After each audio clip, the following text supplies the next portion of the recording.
So next up, let's bring on Tom Foolery. How are you tonight? I'm doing well, Brittany. Thanks for having me on. Yeah. So if you want to introduce yourself, tell people where you lie on the spectrum and where people can find you. Yeah, my name's Tom Foolery. I stream on YouTube at youtube.com/TomFooleryShow. I identify as a conservative, but I have a couple of beliefs that people would consider left-leaning, like systemic racism or trans issues. I think that these things are more based on facts and not values. So I'm here to argue that right-wingers should believe in systemic racism. Okay, well, don't give your opening yet. Not giving my opening. Okay. All right. So next up, let's bring on Rob Noerr. How are you tonight? I'm doing great. Glad to be here. My name's Rob Noerr. You can find most of the time I'm live streaming on Twitch. Tonight I'm on YouTube exclusively. You can find me just as my name spelled there at Twitch TV. I consider myself a populist conservative, though I'm probably not the most conservative person on this panel tonight, which is okay. I think that the big issue that I focus on is corruption. I think that the people in charge of this country haven't done anything for the average people in this country, be they left-wing, right-wing, white, black, etc., for the past 50 years, if not longer. And they use these political, identifications and things like immutable characteristics to divide us so that they can continue to maintain power and corruption. So that's usually what I'm focusing on. And thank you everyone for being here tonight. I'm really looking forward to this. I think it's going to be a fun one. All right. And last up, we've got BPF. How are you? Doing well. All right. So same questions. Repeat them. I'm the only one who doesn't get them, or what? So my name is Andrew Wilson, also known as Big Papa Fascist. I'm the in-house debater for Politically Provoked. I argue right-wing positions on behalf of Politically Provoked. I'm here tonight, team up with Rob Noerr to kick a couple of lefties over the rail. All right. Thank you. All right. So here's what we're going to do. We'll go around and each person can give an opening statement. It can be as little as 1 minute, no longer than 5 minutes, about the topic, your stance. After that, we'll open up the floor.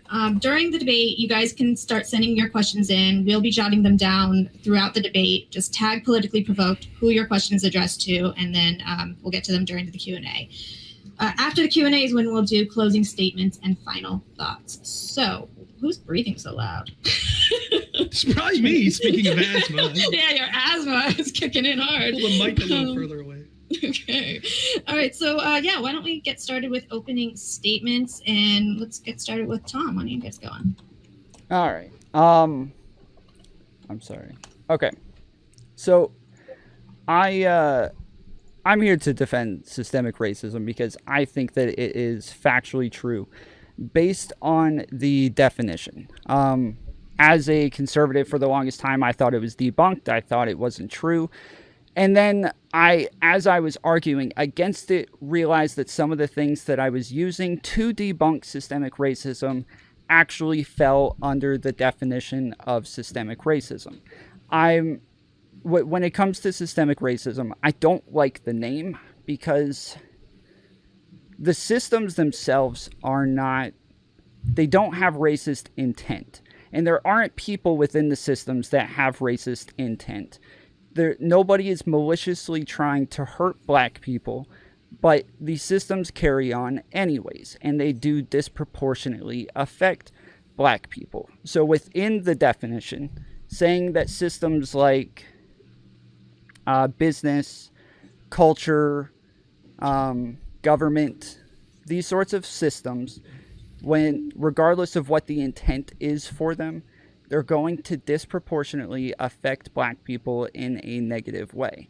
And so when we use the word racism, I think it turns a lot of people off because they think, well, then the people within the systems are racist. And I don't believe that at all. And the definition of systemic racism doesn't say that in any way. So for the most part, I just want to argue that the things that we call systemic racism fit within the definition, even if there aren't people who are explicitly racist. All right, so let's go to Rob next. Yeah, so the problem is going to be the definition. So we don't really have outlined exactly what like a prompt is for the debate. So the debate is just systemic racism. So it's going to be in how we define this. So for example, we understand, I think we can agree on what racism is, though you never know with the left. They're always trying to change the definition to say that only certain people could be racist. So we'll see if we go down that rabbit hole. But the real question is, what is systemic, right? Well, systems, right? It seems like an easy answer. But what are the systems that we're talking about then? Well, we have all kinds of systems. We have a political system. We have a law enforcement system. We have cultural systems. We have academic systems. We have entertainment systems. And so there are a litany of systems that are going on at the same time. So when we talk about systemic racism, are we saying that all of those systems are racist or part of them are racist? And here's where the problem becomes. Yes, systemic racism to some extent does exist. Let me give you some examples. We have clearly defined systemic racism against Asian Americans in the form of Ivy League schools that disproportionately punish Asian Americans and to a lesser extent white people because they feel that they want equity or equal portions. And you heard Tom say that in his opening statement. He said it's not the intent, it's that there's a disproportionate outcome. This is code for equity. And what you'll see is anytime that there is not an equal outcome, and that's different than opportunity, right? Equality of opportunity is one thing, but anytime there's not an equal outcome, people will just default to say that's bigotry, that's racism, or that's sexism if it's women. And that's not the case. The problem is not only is that provably not the case in all these institutions, but we can see that by adopting that sort of philosophy, we're never able to get real solutions that would end up happening. Here's another form of systemic racism that we could talk about: the bigotry of low expectations that's constantly put on people of color by the left.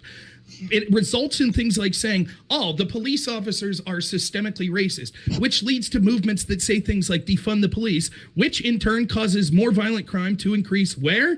In the very same inner cities amongst the very same communities that they claim to be solving. If you indoctrinate generation after generation of people saying you're a perpetual victim, this country's out to get you, it doesn't matter how hard you struggle, you won't achieve. It's a self-fulfilling prophecy that will then mean that those communities continue to not achieve as they elsewise could have. It is true that there was literal systemic racism that occurred in the past. No one will debate that to Black Americans. Certainly that's true. But by saying that everything today is responsible for that, or is based on that, we would never be able to solve that. There is no amount of reparations, no amount of retribution that could be given that would leave people on the left to say, oh, well, now it's not systemic racism because everything's been made up. This is something that they'll constantly be able to look to and say, because bad things happened in the past, it explains everything. However, we can see that many of the factors that are the most important to ensuring we have good quality of life, such as the family unit, have gotten worse since the civil rights movement. So if things like redlining and Jim Crow are the reason for these things, why is it that back in 1963 or 64, Patrick Moynihan, a Democrat, commissioned a report that said it was a national travesty that 25% of Black children was born out of wedlock, and yet after all of these programs that we see from Democrats, now that number's 75%, which is directly corollary to a lot of the problems we see. So lastly, I'll just say that if you say everything's systemically racist and everything's evidence of racism, such as Ibram Kendi and others do, then the words have no meaning whatsoever. And they literally propose that the way to solve systemic racism is racist actions that seek to have retribution. That's what so many people say. So in an effort to face systemic racism, which they just say is this amorphous, anytime there's an unequitable outcome, it's systemic racism, they're literally proposing racist solutions such as giving money to Black farmers but not poor white farmers, Oakland's giving money to poor people but not poor white people, or the CDC recommending giving the vaccine that will lead to 6% more people dying, but it's okay, they say, because disproportionately that 6% will be white people. And so when you have this sort of mentality that everything's systemically racist, it justifies all sorts of repugnant positions where you actually advocate for literal systemic racism, such as punishing Asian Americans in Ivy League schools, fighting this never-ending boogeyman. All right, thank you. Jangles. Yeah, so systemic racism doesn't mean that every single disparity in every single individual comes down to race. That's really simplistic.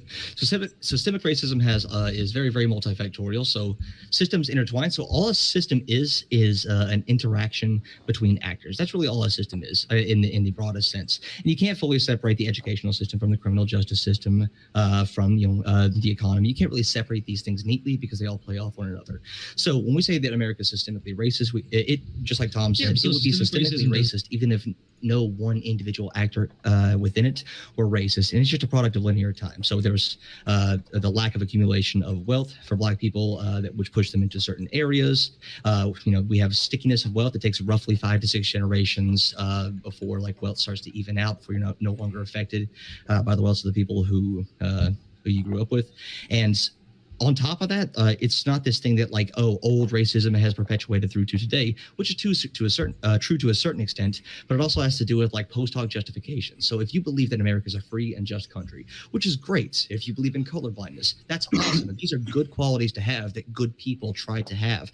But then you look at, okay, there were disparate outcomes between white people and black people. So you start to attribute those outcomes to something that other than the environment you grew up in. All of us agree that the environment you grow up in, the system you live in, is enormously important for your well-being. That's why conservatives want to get CRT out of schools, because they think that's going to put kids into a bad environment that's going to affect them for the rest of their lives. That's why we recognize that the family unit is important. It is good to grow up with two functional parents, two stable parents. It is good to grow up with people who are like providing you with support and need and all that fun stuff. We recognize that without those things, well, people are going to have far worse outcomes. So when you see that, so when you want to believe that America is a wonderful place, racism is over, you start to develop like what I call like post hoc new racism. Well, if white people are doing this way and black people aren't doing great, and since all racism has been solved, well, there must be something wrong with black people. So it perpetuates this. And we see that a lot, like today, we see like racial disparities that have been proven not via correlation, but via experimentation. We have like control for other factors. Black people are more likely to be stopped by the police for with everything else being controlled for. Black people are less likely to get callbacks on resume when the resumes are actually equal. So there are a lot of different factors. Black children are more likely to have their behavioral attributes attributed to something wrong with them rather than their environment. So we still see that. And this doesn't mean that every single white person in America or every single American is racist or that they hate black people. It's trying to put a little bit more nuance in it and hopefully come up with better solutions that are going to help a lot of people. So yeah, I'm interested to see where this conversation goes. Thank you, Andrew. Yeah, so I'm going to kind of come at this from a different perspective. But I think it's heavily intertwined. So let me start this off by conceding a lot of ground. Myself and my partner don't actually need to agree on every part of this issue in order to agree on the fundamentals of it. I don't think there's anything I'm going to say here that he'll be in any way opposed to. I'm going to come at this from a totally different angle and talk about implicit racism, also called implicit bias. As I think in order to understand the left's narrative on the topic of systemic racism, you need to see how they tie it into implicit bias. Without implicit bias, the narrative here really falls apart. I'm open to the idea of systemic or institutional racism in the United States, and I'll tell you why. Because there very clear was objective systemic racism in the United States, and that wasn't a very long time ago. There are many alive today that lived through Jim Crow, as it only really ended in 1968 with the Fair Housing Act.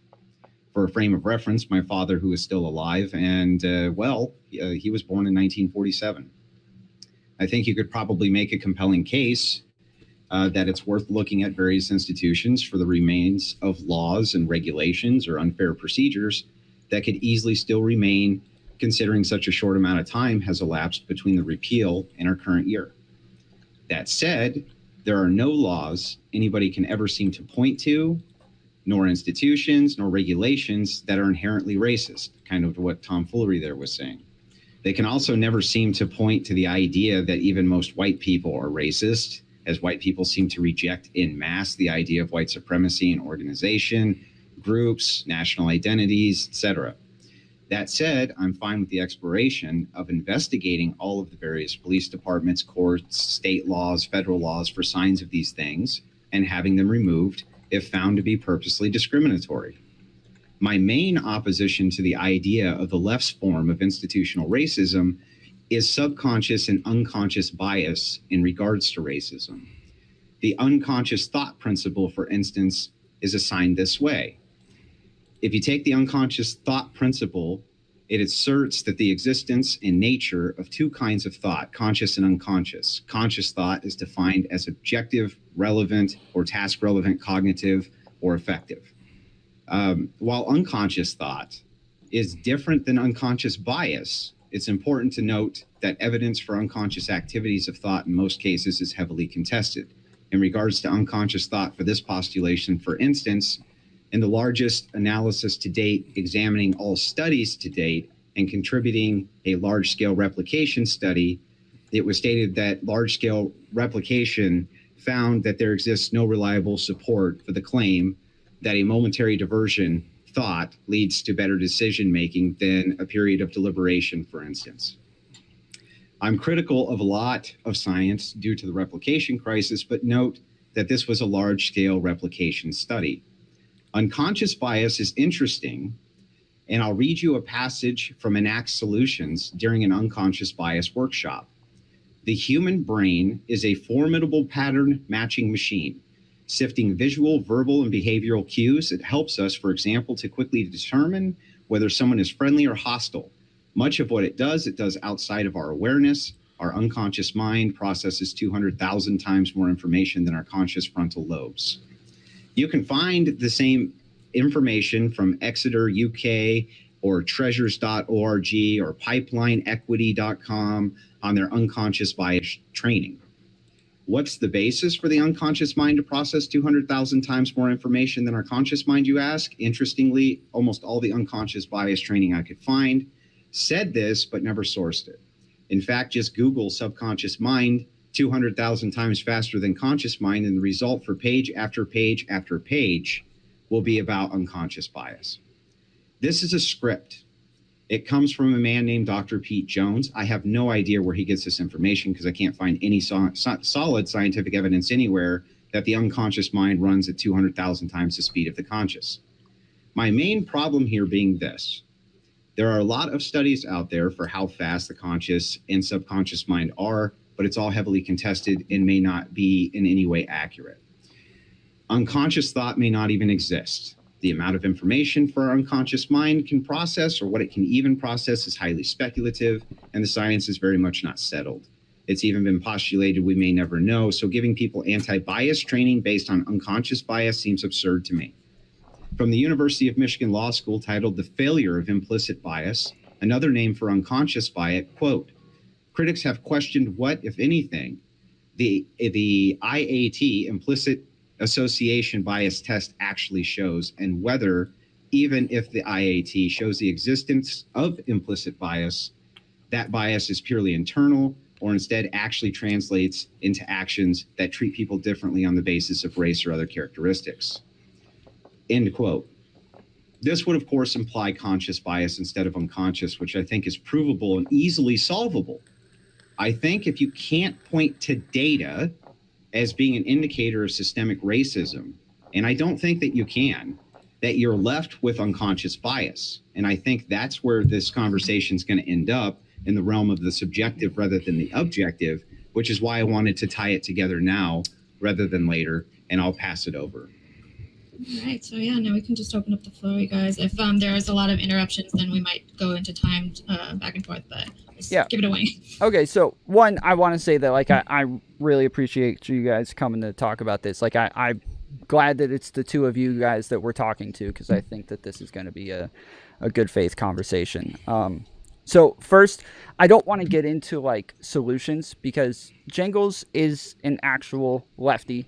Him and I would likely disagree on solutions, right? And this is one of the reasons that I think right-wingers should have an at least agreed upon understanding of systemic racism, so that if it does exist, then we would be able to come up probably with better solutions than they would. So the first question I want to know is, if systemic racism did exist, would you guys want to fix it?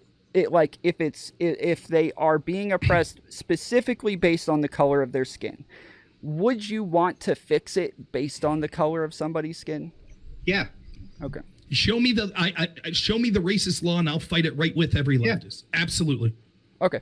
So I guess I'm not so worried about implicit bias. I think that it exists in some ways, like Jangles mentioned, with court systems, black people getting longer sentences, stuff like that. But more so, I'm worried about I think that sometimes we have good intentions. No. You gotta back up for me. What do you mean implicit bias exists because of black people getting longer sentences? That's one of the most important points actually to hash out, because I don't think that you can indicate any actual evidence as to why they get it, other than you think there's implicit bias. Well, that's why I said that I'm not truly worried about that aspect of it. Like when it comes, Yeah, but I am worried about That's that the whole aspect. debate. oh, it's not to me. So to me, the what the debate is there are systems that have good intentions when they're put into place. They just happen to have bad outcomes for specific people. So like, Due to implicit bias, though, right? no, So here's an example of a law, if I can just come in real quick. So in the 60s and 70s, just after the civil rights movements, obviously like different public parks, public amenities were starting to integrate again. You can no longer say that a public pool can be whites only. So there's a lot of instances all across the country of, instead of integrating white people through a fit, say I'm not like, oftentimes like resorting to violence, saying, no, we will not swim with black people. We will not let these black people into the pool, even though it's now legal. And so what the solution was to shut down the pools. Now, this is not a racist law. They didn't shut down the pools for black people and let white people come in. They shut down the pools for everybody. However, obviously there was racist intent behind this, but the letter of the law showed it. There's also the instance, if you want to bring it back to modern day, or mostly modern day, the North Carolina voter suppression bill a couple of years ago. They found they surgically targeted black people based on things that black people did more proportionally. So here's the thing: But how is any of that subconscious bias? How is, if you target things, That would be conscious bias, right? It could be either or. No, it would just be conscious bias because you would be targeting them consciously, not unconsciously. The tough part is that you're inferring what the motivations of these people are. If you find that black people have 80%, black people have. Well, I mean, if they're doing it on purpose and they're making a conscious, they're consciously doing it. Yeah, right? But unless they explicitly say that is the purpose, that is their intent, you have to infer. But in your examples, you said that it was. You said, like, for instance, they didn't want blacks to come to the pool, so they consciously came to that decision, not subconsciously. Yeah, but in that law, but that was not like conscious versus unconscious bias. That was race neutral laws. So Rob said that, like, show me the racist law, I'll be against it. Well, that law right, but I'm just pointing out that that's not. Andrew, let him finish though. Okay, no, but I'm not talking about unconscious versus conscious here. You're really focused on that. I was talking about like how laws that are race neutral, that are colorblind, can very easily be done with racist intent as long as you disguise your language appropriately. But the point is the intent. Right. That's the point. And that's what BPF's getting to here. Right. Like, sure. And again, I'm not certainly in the past, and it could still happen today. I'm not so, against this idea that I'm like, oh no, that this couldn't happen today. Of course not. I don't think that. But show me the specifics. Instead, what we see with the people that talk about systemic racism a lot is they say, well, the intent doesn't matter. There are these systems that exist, and because of things in the past, that means that there's still systemic racism that exists today, even if we try to apply colorblind law. Let me give you an example of how this doesn't work, because we're just saying that unequal outcomes prove that even if there's not the intent, it's still systemic racism. Okay, but just real quick, just a yes or no, and I think you'll both agree to this. Will you admit that even in these systems, such as the system of law enforcement, that it's big and there's many parts of it? So one part could be systemically biased against women, another part could be systemically biased against blacks, etc. Would everyone agree with that? Yeah, but I don't know why what was your characterization that every disparate outcome must be due to systemic racism? Well, that's what we see given as evidence for the massive amounts of systemic racism. Well, hold on, no, you haven't seen anything in this debate. So okay, we'll get to it. I would appreciate it if you talk to me instead of like creating this person to argue against. We'll get to it. So my question is this: do you acknowledge that when it comes to most white collar crimes, the people most disproportionately affected are white and Asian Americans? Probably. I would believe that, but I haven't seen the research. So are those?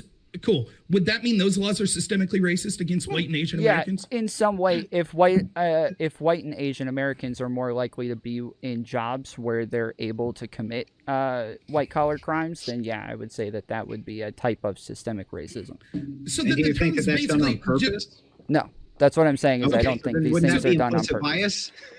No, I think I think it's not about implicit bias. It's about a good intention with just a desperate outcome. Okay, so just real quick, I'll say the term is effectively meaningless then, because no one would say we should get rid of white-collar crime laws or adjust them because it happens to affect white people more. We wouldn't get rid of rape laws because it happens to affect men get arrested more for them. So if we're just saying, well, anytime there's and this is Jangles, when you said no one's saying this in the debate, yes, Tom is saying that. So I am addressing what's being said in the debate. If we just look and say anytime there's unequal outcomes, that shows systemic bigotry or systemic bias, then the term's meaningless. Like we could parse this into infinite amount of categories. Oh, this this law is biased against young people. It's systemically bigoted against young. Oh, this one's systemically bigoted against men. This one's systemically racist against Asians. And it just makes the entire term meaningless. Okay, so do you think that all of the research and data to come out, like supporting the notion of systemic racism, do you think that the only thing that they're looking at cross-sectional observational data to say that, well, black people are here, white people are here, therefore systemic racism? Or do you think that maybe professionals in their fields might look into it a little bit deeper than that and are less likely to just throw out that based on like... The objective data is conflicted. That's first and foremost, the objective data on this is conflicted. So all you're left with is subjective data. Well, that's almost all you're left with is what you would call qualitative over quantitative data. No, I actually have quantitative data. So, by the way, that's not what subjective versus objective means. I'm just saying that from your perspective, the data that you're going to be able to produce can easily be contested, is what I'm saying. If you want to produce it, we can do that. But what I'm saying is that overall, what's going to end up happening here is this is going to default to implicit bias because it has to. Well, we have to default to inference because one of the problems of like explicit racism being the only form of racism, like intent is very hard to measure. If I don't tell you what is my intent going into this? I would think to have a good faith debate. Yeah, well, I can't tell you like every aspect of my intent. If I can't. Yeah, exactly. So you have to infer that based on like external like factors. Implicit bias, right? Like, yeah, kind of like implicit bias. Yeah, and sometimes that's all you can do. Well, hold on, that's all you can do. So in science, sometimes that's the best we can do. For example, we can't measure pain. Like, you think pain, that's important to do in medical studies? So that's not, that. We have to do by... I'm just making the point that there are subjective things that sometimes that's the best we can do. Yes, that's true, but the measurements aren't very good. So when we're talking about this and we're defaulting to something like implicit bias versus what objective data says, right? Like Rob says, you can kind of start tossing it right out the window because you just don't have a good way to quantify it. Let's toss some stuff out the window, okay? So I'm sure both of you are familiar with, and Tom, if I start like ramroding and like taking up too much time, okay, I'm sure both of you are familiar with the traffic stop setting. Sure. Is that, but if there's many of them, but sure. The big one, and for the purpose of the audience, it is a large-scale analysis of racial disparities in police stops across the United States, published in Nature back in 2020. So they assessed 100 million traffic stops. They used traffic stop data. They used quantitative data. And they found that there was a big racial disparity during the daytime, but there was a lower racial disparity during the nighttime. And even though you cannot, and based on the nature of the data, you cannot explicitly measure every single cop's intent, but they theorized that, well, this is good evidence to support the position that there are racial disparities, that there are racial intents in stopping black people and Hispanic people over white people. Now, they don't claim that is 100%. That is what's happening. It is part of the data that supports that there might still be a racial disparity in how people are policed, and some of that is based on perception. So let's grant it to you. So let's just grant that to you, right? Let's say that that's good evidence that there could be a problem, right? How would you address that other than by utilizing some sort of scale for implicit bias? Could you? That'd be very, very difficult. A lot of it would have to do with like these. I have not seen any good. This is very discouraging to me. I haven't seen, maybe it exists, but I haven't seen great data that any like unconscious bias training has been very, very effective. Sure, I'm saying I haven't seen it. See, look, I'm being good faith. I'm telling you my lack of knowledge. But what I would like to talk about the study in a second. But sure. I would too. I actually, I'm not done talking about this. Sure. So, so I would like to see like what are some programs we could explore that would like have like a more community focused policing, because right now I think, and this is an opinion that I have, I can't back this up, it feels like there is too much of an us versus them mentality within the police. Like it's the police and then there's the people that they're in battle against. I understand what you're saying, but again, if you can't really address this through any other framework, you think, than through the perception that maybe there's implicit bias, then we instantly have a problem, because there's no good data at all that unconscious bias can even exist, right? There isn't any. So essentially, you would have to somehow be able to measure that these police officers were consciously being racist, and that was the purpose of them pulling people over, let's say, more than they were pulling white people. This is setting up a literally impossible standard, and I think that's well, that's because the standard is literally impossible. That's my point. So we could not have any sort of like. What if I said the words "I hate white people" right now on stream? Could you prove that I actually hated white people? No, but I would at least have better evidence than what you would have stating that there's implicit or unconscious bias. But no, well, you would still have to, like, for instance, right? if I said you didn't say you hate white people, right? But I think unconsciously you do. I think that that's a worse standard for evidence than if you stated it first. Yeah, but we have a lot of data, and if we have a small sample size, you'll say that the sample size is too small. If we have a big sample size, well, that limits like the detail that we can get. So it seems like there's no. Sounds like you're in search of a problem, not a solution. No, it sounds like you've determined that any solution would be wrong, which means you made sure that there's not a problem. So going back to the study, so what this is called is the Veil of Darkness study. First off, it wasn't 100 million traffic stops. I don't believe. I believe the larger, in the entire Veil of Darkness. If you could post the link, I'd be happy to see it. My understanding was that I can't post the link, but I can post the citation to it. Is that good enough? Sure, and then I'll look at it when I'm done talking. But my understanding, I could be wrong. My understanding was that there was 100 million stops that were looked at, and a proportion of those were from this Veil of Darkness study.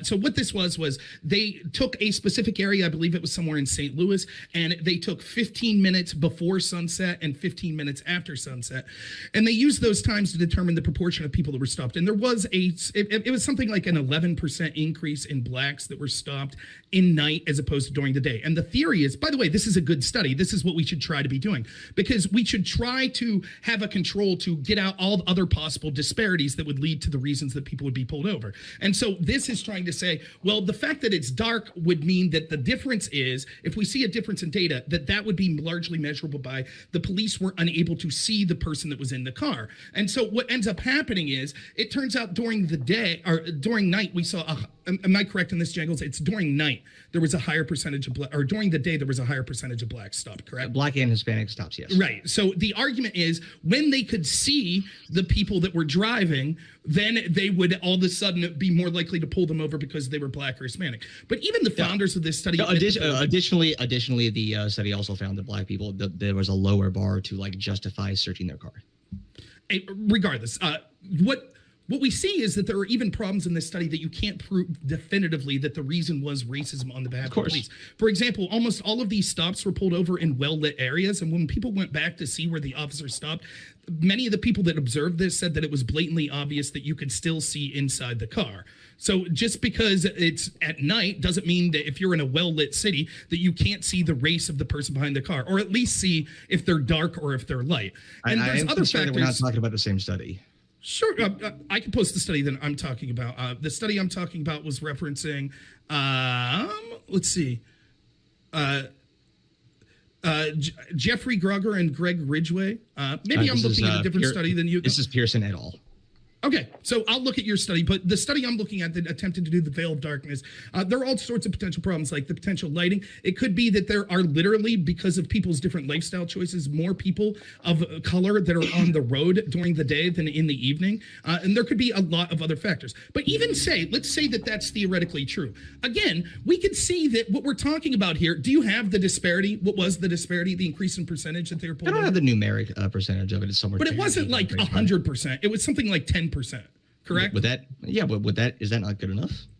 Well, but by the way, hold on. I agree with you. There are flaws in the Veil of Darkness studies. I actually found 3 papers that looked at what the flawed methodology of the Veil of Darkness study, like the Veil of Darkness is, because it makes a big assumption. Like, yeah, these authors. So good authors, like good research, are very, very upfront about the limitations of their studies. They tell you, do not say that this study 100% means this. Like, they're very good about acknowledging those limitations. That's what a good researcher does. And well, they can be. They can be good at it. They can be good at it, but think of other the point I was going to make here is that there are problems. One of the biggest things is the assumption that black people, white people, and Hispanic people drive the same during the day and during the night. Yeah, that is a big assumption. So and let me give you another. Okay, well, please, you can finish. You can talk. Yeah.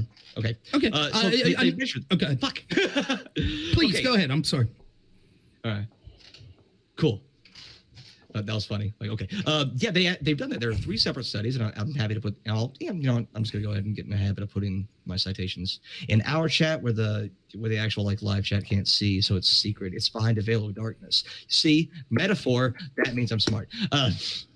So here, these 3 studies looked at the problems with the veil of darkness, and they found there is a problem with the veil of darkness. There is a incorrect assumption that Black drivers, Hispanic drivers, and white drivers drive the same during the day and the night. And they came to the conclusion because they looked at like other things like instances of like speeding, instances of traffic fatalities, and what they came to the conclusion was that it was actually the veil of darkness underestimates racial bias because Black and Hispanic drivers tend to drive slower during the day because they know that they can be seen. So if anything, that veil of darkness analogy is incorrect, but just in the way that says that it's underestimating racial bias. Okay, so again, and just real quick, there's other things like, for example, if Black people tend to be poor, it could be that, or Hispanic people, it could be that their cars have things that they would be pulled over for, such as like a muffler hanging down and things like that, that would be more noticeable in the day than during the night. Anyways, there's a litany of problems. The point that I bring this up is, when we're talking about systemic racism, right, is this real? Like, again, there are bigger disparities of systemic bigotry. For example, research from the the Law Department of Michigan, I could link this if you like, shows that the disparity between law enforcement treatment between Blacks and whites is 6 times worse when you compare men to women. So in other words, if you're 10% more likely to get a longer sentence as a Black person compared to a white, you're something like 30-something% more likely to get a longer sentence as a man to a woman, and things like that. So if we're focused on systemic bigotry and unequal application of the law, the big fight would be on the bigger problem. That's how we would triage it. Yet we see almost no people that are talking about the massive apparent bigotry in law enforcement targeting men over women, which is 6 times worse than the targeting of Blacks over I agree. whites. Intersectionality is important. Yeah. Okay, but we could say that, and I understand that we're talking about what we're debating in this debate and what the people here are saying. But let's not pretend that the larger movement that's out there with our cultural and political movement that seems hyper-focused on race and systemic racism and the need to talk about all this stuff, are we really? Okay. Is the best evidence we could come up with? Well, there was one study that showed that you're 11% more likely to be pulled over for a traffic ticket, and there's holes in that study as even the people that did it. You agree with if there's holes in the study, by the way. Hold on, I agree with. Yeah, I was very honest about there being holes in the study, and then I posted 3 other studies saying that they were underestimating racial disparities. Okay.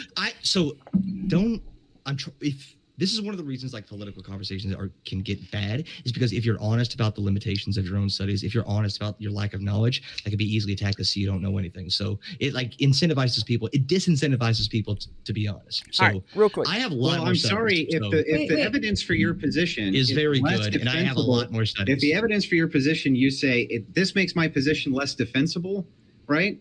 Then you can't blame us for that. That's not us being bad faith or being mean. We're just pointing out that the evidence that you produce is not very defensible evidence by your own admission. I have 15 more studies. Okay, and just real quick, the reason that this matters, right, is because you are saying that the intent doesn't matter, right? No, I'm not. So it's one thing. No, wait, stop. No, I'm not. Okay, so there has to be intent for systemic racism. No, I'm not. Do you think this is either or? It's binary. Either intent exists, and therefore racism, or you don't need intent at all. Give me a second. Hold on, because this is what I was trying to avoid. We need to agree on what these lines are first, and what it is that we're like trying to prove before we start trying to prove it with data and studies. So let's say, let me give an example. Okay, so like, a lot of the things that I'm going to look at is like culture within the Black community and say that this affects a lot of things. And then I'm going to ask, well, why is that culture bad? So then I one of the like greatest indicators of like a successful culture or even success in America is whether or not you grew up within a 2-parent household. Okay, so we can look at things like welfare and see whether or not welfare has guidelines in it that actually incentivizes single-parent households. Okay, now say it does. Why are Black people disproportionately on welfare? Well, then we could look at like, were there banks that were like drawing outlines around areas that were disproportionately Black and saying, hey, we don't want to fund these areas, we don't want to put businesses in these areas so that they have economic opportunity. We kind of already agreed, me and Rob at the outset, that if those become provable issues, that we're all about taking care of what those disparities are if Correct. they're provable disparities. So Right. I don't really see why you have to redefine lines we've already drawn for you. It's not redefining lines. It's that those things that we're talking about have effects on them. So when we look at it and we say, well, why are the police actually, why would they disproportionately pull over cars? Or why would people do this at the pools? There are other effects that actually put that, or that actually, there's cause and effect that makes this happen. And we want to like agree that the effects actually happened to make this happen before we even start arguing over whether or not that happened. Well, what right? they're arguing about is whether or not the effect is happening. That's the whole point here. I understand. So, okay. So then what are these arbitrary lines that you're trying to draw that we haven't already hashed out? Okay, so would there be a reason for people to have a bias against black people? Is there like a cultural thing? There could be. Okay, and if there is, do you agree with that, Rob? Like there is a reason that white people or people like the majority within the United States would actually have a bias against black people. Wait. Now that reframes it. Whoa. That's completely different. Totally right? reframes. I'm sorry, it. that's what I was asking.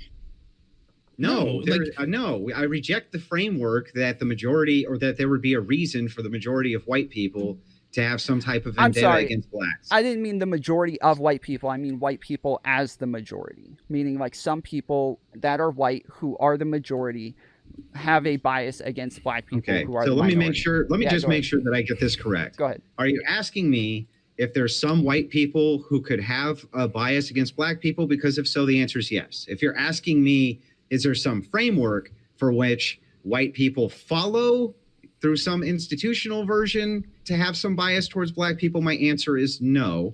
And the burden of proof kind of falls on you to prove that that's so. True. Okay, so and if I can answer real ahead. quick too, because you asked me. Yeah, I mean, again, just like with your definition of systemic racism, what you're doing here is saying something that ends up being meaningless, because I could literally take any group and say, yes, there are members of that group that have reason to be biased against any other group. So it's meaningless if it includes everything. That is true. The problem is that's why I mentioned the fact that we are the majority and we are the people who will control the majority of things. So whether or not we are the ones with the bias is going to make, well, no, it's changing for sure. But actually, even in your framework there of we're the majority, therefore, is also incorrect. Because a massive minority coalition already includes a large block of what you would call whites. Already includes that. So saying, well, they just instantly, because you're white and are in the majority, have control is an incorrect framework to start with. There are a lot of studies like pointing to that. No, it's not an incorrect framework. Yes, it is an incorrect framework. White people. So I can. Go ahead. I'm sorry, I didn't mean to cut you off. Go ahead. That's fine. That's fine. So white people. So whites see racism as a zero-sum game that they are now losing. This was published in 2011 in the journal Perspectives on Psychological Science. I can copy and paste that if you would like. So a lot of white people, not because they're evil, not because they think that black people are inherently inferior, but just because it's like a combination of complex psychological factors like last place aversion, like a comfort with the status quo. They see that gains in black people must therefore come at the expense of white people. This has been documented time and time and again for decades. White people see black people gaining more status as a society. White people see black people gaining more status in society as explicitly and inherently like lower against white people. That's hurting white people. Black people, by the way, do not see it that way, to the point where way back in 2000, back before everything got woke, white people tended to see that anti-white racism was as big a problem as anti-black racism. Okay, I get it. But can you prove that exists within what he calls the majority framework? I can prove that a study said that white people thought that. I don't know if that would fit within his definition. Wait. Okay, so his framework is this, Jingles. He's saying that because whites are a majority in the United States, that systemically most of them, because they're in charge, must have some sort of bias against blacks. That's the framework that he's offering up. Now, the framework that you're offering up here also, because you have a study that says white people are concerned about losing losing what, their majority status? Well, let me ask you a question real quick. Do you not think that we are like very tribalistic in the way that we gather, the way, like places that we live? Like, are we not gathering in places around others that look like us and sound like us? That's true that tribalism exists, but it doesn't necessarily always exist along racial lines, which is why you have diverse coalitions, massive diversity in coalitions right now. Yeah, because intersectionality is a thing. What's that? What do you mean, like the diverse coalitions? What specifically are you have diverse coalitions in voting blocks. You have diverse coalitions in psychology itself, which is massively underrepresented, for instance, by white straight males. No, you're right. The thing is massively, by the way, underrepresented by white straight males inside of psychology. So the thing is that within these dynamics, you already have massive diverse coalitions, man. Okay, so you are correct, but like we gather based on like all sorts of things, but the most visible, the most obvious thing is your race, the color of your skin, the shape of your nose, your hair, things like that. The people who look like you is the most obvious marker of somebody. 86% of psychologists are white, by the way. Sorry to interrupt. 86% of psychologists are white. So sorry to interrupt. Okay. So I agree with you that there are like other markers that we could look at, but the most obvious one is your race. And so that literally sounds racist to me, Tom. That literally sounds racist to me. It's kind of. I'm glad you lowered the bar for racism just of like noticing people's race. That makes our job easier. And if you say we're tribalists, right? And noticeably, we tend to be attracted to people who look the most like us and talk the most like us and things like this. You're basically making the assertion that whites want to hang out with white people, right? Well, there's white culture, there's black culture. We want to exist with people who have similar culture to us, similar interests, similar like that. Like, so yes, like if you want to call that racist, sure, but I would disagree with that. I would say that one of the best ways to combat this, one of the best ways to combat that tribalism is to encompass more people in your tribe. If you are white and you grow up in an all-white community and you see your first black person at the age of 20, you might feel a little freaked out. That is something different. That's why diversity is important, to increase your familiarity with a large swath of people with different looks, with different beliefs, with different all sorts of factors to increase your comfort level. That has been proven time and time again. The more comfortable you are with a diverse group of people. We understand diversification is good when it comes to tribalism. What's your point within the framework just having a majority white,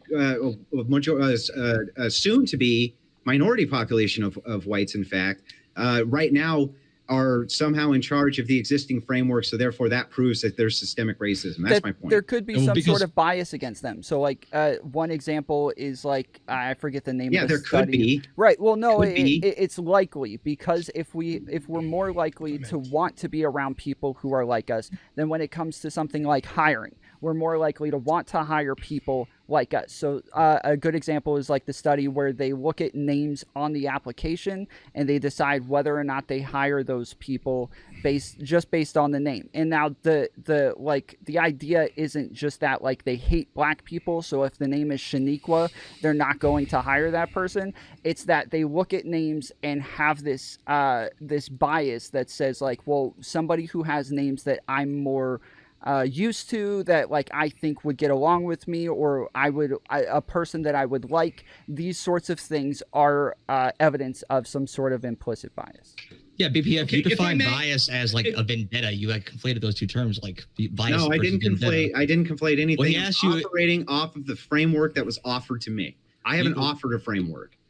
Tom asked you if you think that white people might have a bias, and you said no, white people don't have a vendetta against black people. That was clearly you conflating those two terms. No, I wasn't conflating anything. He offered up a framework, and I, within his existing framework, responded to it. But a vendetta has it has intent. Okay, fine. Right? Get rid of vendetta. Okay. I don't think it's relevant. All right, fair enough. So if I could jump in, yes, please. So again, so the problem is like when we're making everything race essentialism, like this is the problem. And what I said in my opening statement, the truth is there are people in positions of power in this country, and it's good to fight back against these people in positions of power. Those people are laughing their ass off at the fact that we could be divided so easily on race. So for example, when you're just making this whites stick together with whites and blacks stick together with blacks, etc., that's That's not true. In fact, we can see a huge movement for large swaths of white people in this country that go out of their way to try to embrace all of the ideas that many of the people in the black community are saying are necessary for our country. So they talk about things like diversity. They're intentionally going out there.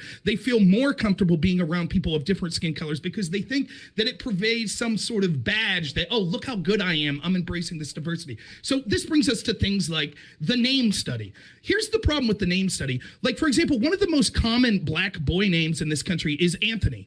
Did that study use the name Anthony for a black boy? No. You know what validity means? Do I know what means? Do you know what validity means in the context of scientific studies? Explain it. Oh, geez. Validity means endless definitions. Go ahead. Well, no, this is very important. So validity in a scientific study means, are you measuring what you think you're measuring? So yeah, Anthony might be a very, very common name for black boys, but for the purposes of measuring bias, you're not measuring that. You're measuring, well, what do people think about that name? So there's a very common study brought up like to counter the I forget what the name of the study is, like the single study. I have a meta-analysis that says the same thing, but like, people didn't discriminate against like Washington, but they didn't measure what they were saying that they were measuring. If people can't differentiate on a resume whether someone's likely to be black or likely to be white, that you cannot measure racial bias. People have to perceive. No, I'm not done. Right. People have to perceive that these names are associated with black people and associated with white people, and that's what these experiments did. So there's a meta-analysis of those experiments with like 55,000 applicants across 28 different studies that found the same thing. Black people are like 38% less likely than white people with the exact same resume to get callbacks versus like white people, because people have perceived one to be black and one to be white. Okay, so again, that's not necessarily what it's measuring. What it's measuring is names that we consider uncommon or strange names versus knowns that we don't. So for example, if you did a study that measured the callbacks of Anthony versus Bubba Ray, which is considered a redneck, lower class white name, what do you think the callbacks would be on that? They'd probably be lower. Fortunately for those, well, maybe, we don't know. Fortunately, in that study that you're talking about, they did control for class, and it didn't affect anything. No, they didn't. What white name did they use of a poor lower class white name that they compared like Laquanda to? Bubba Ray? They controlled for like they used a lot of the data. I can't remember off the top of my head the one specific study, but no, they controlled for class and it didn't seem to account for anything. This is important. You had a lot of time to talk. So if I can go. Why would black names? What we can see is that there's no evidence that this study. There is no evidence that this was not that it was measuring race. No, because it was measuring what we perceive. Please. It was measuring what they perceived as strange names, right? And again, these are yes, incorrect. That's exactly what it was doing. If you show me the study that you show me for it. Hold on, just let Rob finish, and then right. So I'll be interested to see how they control for it. He could provide that if he wants. But let me say this: this is one of the biggest myths that we have going, and people are afraid to say this. I'm just going to come out right and say this: there is white privilege in this country. There's also black privilege, and there's straight privilege, and there's gay privilege, and there's cis privilege, and there's trans privilege. All of these things in different scenarios can be privilege or detriments to you, right? And we sit here and we talk about these, studies that are like, oh, based on names, callbacks, things like this. Here's something that's true, and I'll be interested to see if our opponents agree to this. There is not one Fortune 500 country in this country that wouldn't jump at the chance to have black people on their board of directors. And if they had equal resumes to white people, they would virtue signal so hard. Look at how many black people, look at how many women. In fact, we see laws being proposed saying that this should be mandated. So the idea that we have to pretend, oh, if you're black and have an equal resume, you're not going to get a callback. It might be true at like McDonald's. It might be true at Dick's Sporting Goods. But in the jobs that we continue, and we don't even have evidence that it's necessarily true, but the jobs that we consider that, again, we'll see if you could show the control for that study, but the higher end jobs or things like we see getting into academia, which all the lefty studies show that, having access to a prestigious university and things like that enhance your chances in all measures of life. And all of those things we can see that being black is actually beneficial. Okay, hold on. It worries me a lot that you said it. Hold on, because Rob, you are correct in the ways that there are different types of privileges for everybody. I disagree with the thing about businesses would want to hire black people because like Google, Twitter, like these massive companies who could hire black people if they wanted to. like they could make it a huge dent in how poor black people are, but they're not going out and hiring them. They're hiring Asians and Indian people and white people. So like there are different types of privileges. You are correct. But because again, white people are the majority, it makes a bigger difference. And the types of systemic racism that are going to apply to minorities are going to be greater and have greater effects because they are a minority. Jangles, that it worries me a lot that link that you posted. The link that you posted just takes us to the abstract. Do you have an actual link to the study itself? You shouldn't use Sci-Hub because that's illegal. Don't use Sci-Hub. I cannot tell you to do anything illegal, so do not use Sci-Hub. Do not go to this link for Sci-Hub that I'm posting. So, like Rob, earlier you mentioned bigotry of low expectations. I want individuals held accountable, right? I want, like, if an individual commits a crime, I want them to be held accountable. I want them to go to jail. And if an individual comes to me and is like, man, I can't do anything, systemic racism is making it to where I can't even get a job, I'm going to be like, you're an idiot, dude. Go get a freaking job, right? But on a systemic level, on a greater level, there are things that we can do to help these people. What it is in reality is that these people have more barriers to go through than most white people do, and we say we'll just do it anyways. This is actually bigotry of high expectations. We expect more of them than we do of everybody else. That's not true. And so what we can see is actually in things that would be massively important in this country, that there are detriments to being white that you don't see with other races. For example, there's constant claim that there isn't even a white society or white culture, that it's an amalgamation. We have people saying that whiteness is bad, whiteness is evil. It's difficult for people to want to take. And by the way, I'm someone, I'll say this just flat out, I don't give a shit at all about my race. I don't care at all about it. But to people have pride in their white race or white culture and things like that is frowned upon. There aren't really support groups or celebrities or people in positions of power that are defending whiteness. We see all of this with all sorts of minorities, especially with black. Yeah, do we have people defending how proud they are being straight? Or how proud they are of being and again, so this is the point. So if I could finish my point, right? So here's the point. What's the purpose? There are millions of poor white Americans, right? And those poor white Americans have a double-edged swords against them. Oftentimes they're just as poor and living in very many of the situations that poor black Americans are living in. Yet we look at poor black Americans and say, oh my God, we need to have networks to help you. There are people that say, oh, your culture is important. We need to help you based on this, based on that, blah, blah, blah. But the poor white Americans are told, no, you're part of the problem. But are they poor based on the color of their skin? Yes, right, because everybody take a drink every time they say red running or gish galloped a lot. Yeah. I see right here in the private chat that you've dropped 4 studies so far. You're worried about his gish gallop? Is that what you think gish galloping means? Dropping studies in chat behind the scenes? Well, I mean, do you have a reasonable expectation that you're going to be able to drop studies like this and we're going to actually be able to go over them in real time? But you're not citing what we're asking. And if I could just finish my point. So I could give you an example. I have a friend named Jerome. Jerome went to the little university I went to, Clarion University, right? And Jerome decided to get drunk a lot and not go to classes. Well, a group called Jerome and said, hey, we noticed that as a freshman, your grades are dropping. We'd like to help you. Will you come in? He said, sure. He goes in. Here it was the Black Student Union. And they're like, oh, who are you? He says, I'm Jerome. Jerome happens to be white.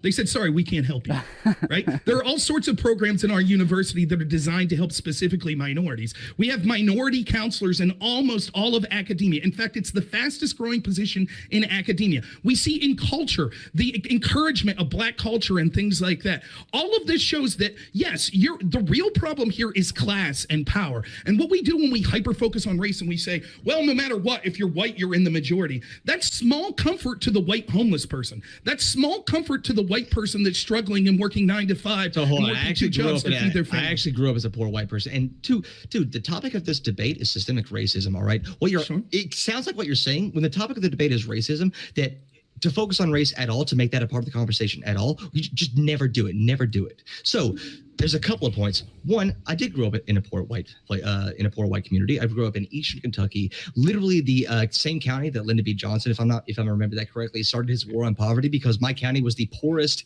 all-white county in the United States. I wonder why he decided to start it there. So yeah, I grew up in poverty. I grew up in Appalachia. So think in your head, what are some stereotypes about Appalachia. Now, I don't know. Now, this could just be a difference of opinion, but when I hear a lot of like conversation about like the opioid epidemic in Appalachia, it's like, no, we're not attributing this to the individual. We blame pharmaceutical companies, which is fine. With the poverty in Appalachia, we blame the coal companies just completely vacating the area and decimating the local economy, which is based. You should do that. But there's a lot of data saying that we're more likely to attribute like white poverty, white crime, white like any kind of white, problem that white people tend to have disproportionately over black people. We tend to associate that with systemic issues because how can white people be doing bad? White people are great, but there's data to say we're more likely to attribute like problems in the that are predominantly in the black community to the individual. That's why the solution to the opioid crisis in like rural white America is get after the pharmaceutical companies and do that. That is correct. You are not wrong for thinking that. But when we talk about like systemic racism, black people just need to act better. Now, I want to pull it back a little bit because it really worries me. This sounds like a Gish Gallop. And by the way, it really worries me. Gish Gallop. Unfortunately, you laid out like 9 points, and I have to go back so far. It really worries me that you said I did not prove anything. I put 4 sources. And then what about resumes? I'm going to read you. Hold on, I need to read just 2 sentences from the resume, and then I will shut up. Okay, I promise. So the study that I cited, the meta-analysis, is titled "Meta-analysis of Field Experiments." So this is not observational data; these are field experiments. Shows no change in racial discrimination in hiring over time. It was published in the Proceedings of the National Academies of Sciences in 2017. This was 28 studies representing 55,842 applications for 26,326 positions. That's enormous. Conducted since 1989. Whites receive, on average, 36 more callbacks than blacks and 24% more than Latinos. And this is important. Accounting for education, gender, study method, occupational groups, and local labor market conditions does little to alter this result. Okay. Again, how do they know that they're white versus black? There's one thing I got to get in on here, because if Rob's overarching point is, you said to him, we're having a debate here about systemic racism, right? And you're trying to make it essentially about everything except race. If his defense, which it was, no, I find these to be more in line with class issues, that's just fine to say during a debate about racism, just so you know, Jangles. Yes. Just putting that in there. Hold on. Why are these things separate? Hold on. We need to recenter this because, like Rob, again, you are right. There are more poor people than there are poor black people, and like we could do things to help just all poor people in general. The question here is, and the topic that we're talking about is whether or not these people, not just poor, but whether or not these things are happening to them based on the color of their skin. I don't think that any of us are going to make the point that there are a bunch of white people who are poor because they're white, but there are poor black people because they are poor. Because they are black. And so that's the point black that we want to zone. Well, no, that's not true. I didn't say black makes you poor. Works? I said that. Why would you say that they're poor because they're black? Because if systems are directly targeting people based on the color of their skin, we're back to you having to prove the systems are there. That's they're where we them should based on their skin color. That's what we should be focused on, and we keep moving off of this. You haven't been able to prove that those systems exist. So quickly to talk to like Jingles' point here. One, the studies I still have yet to see other than black sounding names versus white sounding names. How would you measure that? I need you to make sure that you understand the concept of scientific validity. I understand. Please stop speaking down to me. I think our past interactions have shown that you don't have any ground to stand on, that you're somehow intellectually. I want to hear it from you. Then surprise me. How would you measure this? How would you measure racial bias? If I wasn't expressively looking at whether the application said white or black, you might do things like characteristics that you assume would be someone who was white or was black. And one of those could be name change. However, you would need to have the control of doing the opposite. You would need to have black people that had names that we consider common and white people that we consider lower class names, like Bubba Ray. Those studies didn't do that. Hold on. If you do not perceive a name to be black, that is not a black person in the context of this study. These experiments, these were fake people. That's why he's saying I need to ask. If I say, can black people be named John Smith? Is that a possibility? Can black people be named John Smith? Of course. Oh, cool. Can white people be named John Smith? Yeah. Cool. And if I put 2 resumes totally beside his point. No, it's not. I'm very patiently explaining to you how these experiments are conducted. If I put two resumes up and they both say John Smith, but I decide in the back of my head that John Smith A is white and John Smith B is black, that's not measuring. That's not valid. That's not measuring the thing that we're trying to measure. What they did was they put the names. What are names that are identifiable? You don't understand my point. We understand. We both understand what they did. We both understand. Now let me explain to you. What you need to do is do the inverse. How do we know that they aren't discriminating because they think that these names? It's not that they. That is why. Please let me finish. Please let me finish. Please let me finish. Please let me finish. Would you please let me finish? Would you please let me finish? Let him finish. Please let me finish, Tom. Can I finish my point, please? Finish. Thank you. Because we consider those names to be lower class and we might associate them with black and lower class, but there are white names that we consider to be lower class and associated with white, like Bubba Ray. Did they do studies with people with names like Bubba Ray to see if they got less callbacks? Hold on. People that Hold on. You guys are still interrupting him. Hold on. Let him finish what he's going to say before you interrupt. He asked the question. So he asked the question. So Rob, you are correct. And the thing is that there are some white names that you would look at and say this is a poor white name, but they're pretty much all black names are considered poor names because we look at black people to be poor and less educated because this is more likely for them to be poor and less educated. That's called a presupposition, Tom. You're making a presupposition. You're supposing this. That's what you're doing. It's an assumption, but it's an assumption. Correct. That's his whole point. Don't you? No, that's our point. His point. No, that's our point.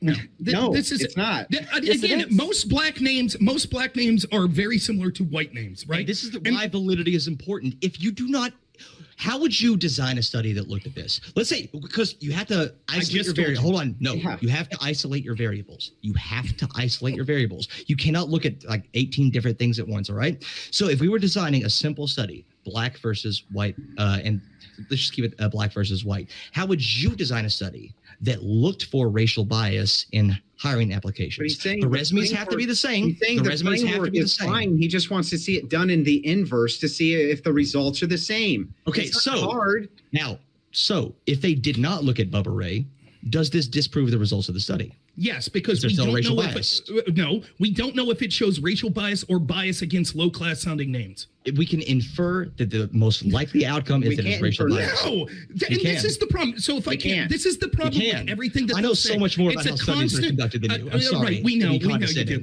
Anyways, this is the problem. Everything that they say with systemic racism, it always comes down to, well, we infer. We infer. Yeah. Yes, there are holes in the study, but we infer. And that's the problem. And again, now, real quick, now that we're talking about systemic racism, let's talk about actual evidence that we don't have to infer. For example, we saw the city of Oakland, California suggested giving people that were making under $30,000 a year $1,000 a month, but only black people. White people that made less than that weren't entitled to that money. Is that systemic racism? Cool, that's dumb and one steady. Let's look at more next, the CDC. Is that systemic? Is that systemic or is that one city? Well, it's systemic in that city, is it not? Hold on. Cool. Rob, I guess if you like, how many studies do we need before it's systemic, Jingles? Hold on. I need to go back. Apparently way more than I have. Well, I'm asking you, how many do we need, since that's your argument? Your argument is that's only one study. How many studies do we need? Do we need 50? Do we need 60? How many do we need before it's the threshold of systemic racism? 4 studies is gish galloping, so I guess I just can't. It's not gish galloping. That's a precise question because that was your argument to him. Your argument to him was that systemic racism? Rob says, well, it could be. You said it couldn't be because it's just one study. So how many studies would you need? So that thing can be shitty. You know what? If Rob is representing that accurately, I think that's kind of stupid that only black people like. Oh yeah, post a link. If that's happening, that's stupid. That's why we are looking at studies, because studies are not. But here's the problem. But every time we bring up a study, it's never good enough for you. It's never good enough. Because studies are conducted. Again, let me say why. Because the argument is that these are things that have to do with like subconscious bias, or they're things that are hard to measure, right? And so when you're making a boisterous claim like this proves racism, and you should know this, Jangles, please. Yes, you're saying that study that you say is good evidence for racism. Okay, so you should know this, Jangles, as someone who brags about understanding studies. You have to factor out. Your job in a study is to factor out as many mitigating things as possible. And right? when I said that they did, you just said, nah, they didn't. Why do you, like again, please? Because what we see is, telling me please, something that I've already said, and I'm sorry. I'm sorry that this upsets me. That I did say those things, and you dismissed them. I read off to you. They factored How is out it every good other factor. evidence for racism, though, Jingles? You Well, said how's it good evidence for racism? No, Yeah, only Hold on, you guys. Let Rob finish barrier. the point. Let Rob finish the point he was going to make, and then go back to Yes, they conceded when we pushed them on this well, I guess we'll infer that it was racism when they admitted that there is an equal plausible explanation that it could be because the name sounded low class. No. You have no evidence that that's not the case. Admit that. Hold on. No evidence that it was the case, but you're presenting that as that if it's just the preferable option. Hold on, one This is second. ridiculous. What is Rob? What is the other option? So when we look at black names and we infer that they are I poor, said this 15 times. No, you do the inverse study. No, but I'm Do you asking. need me No, to no, explain it no. again? Hold Do I on, need to hold explain on. it You're again? not answering my question. I'm asking, why would they look at a black name and assume they're poor? What you're doing is called hang on. What you're doing is called question begging. That's literally what you're doing right now is question. Aren't you begging the question by like asking? Like, no, he's not begging. What if? I'm asking. What if they looked at these other things? Let me finish.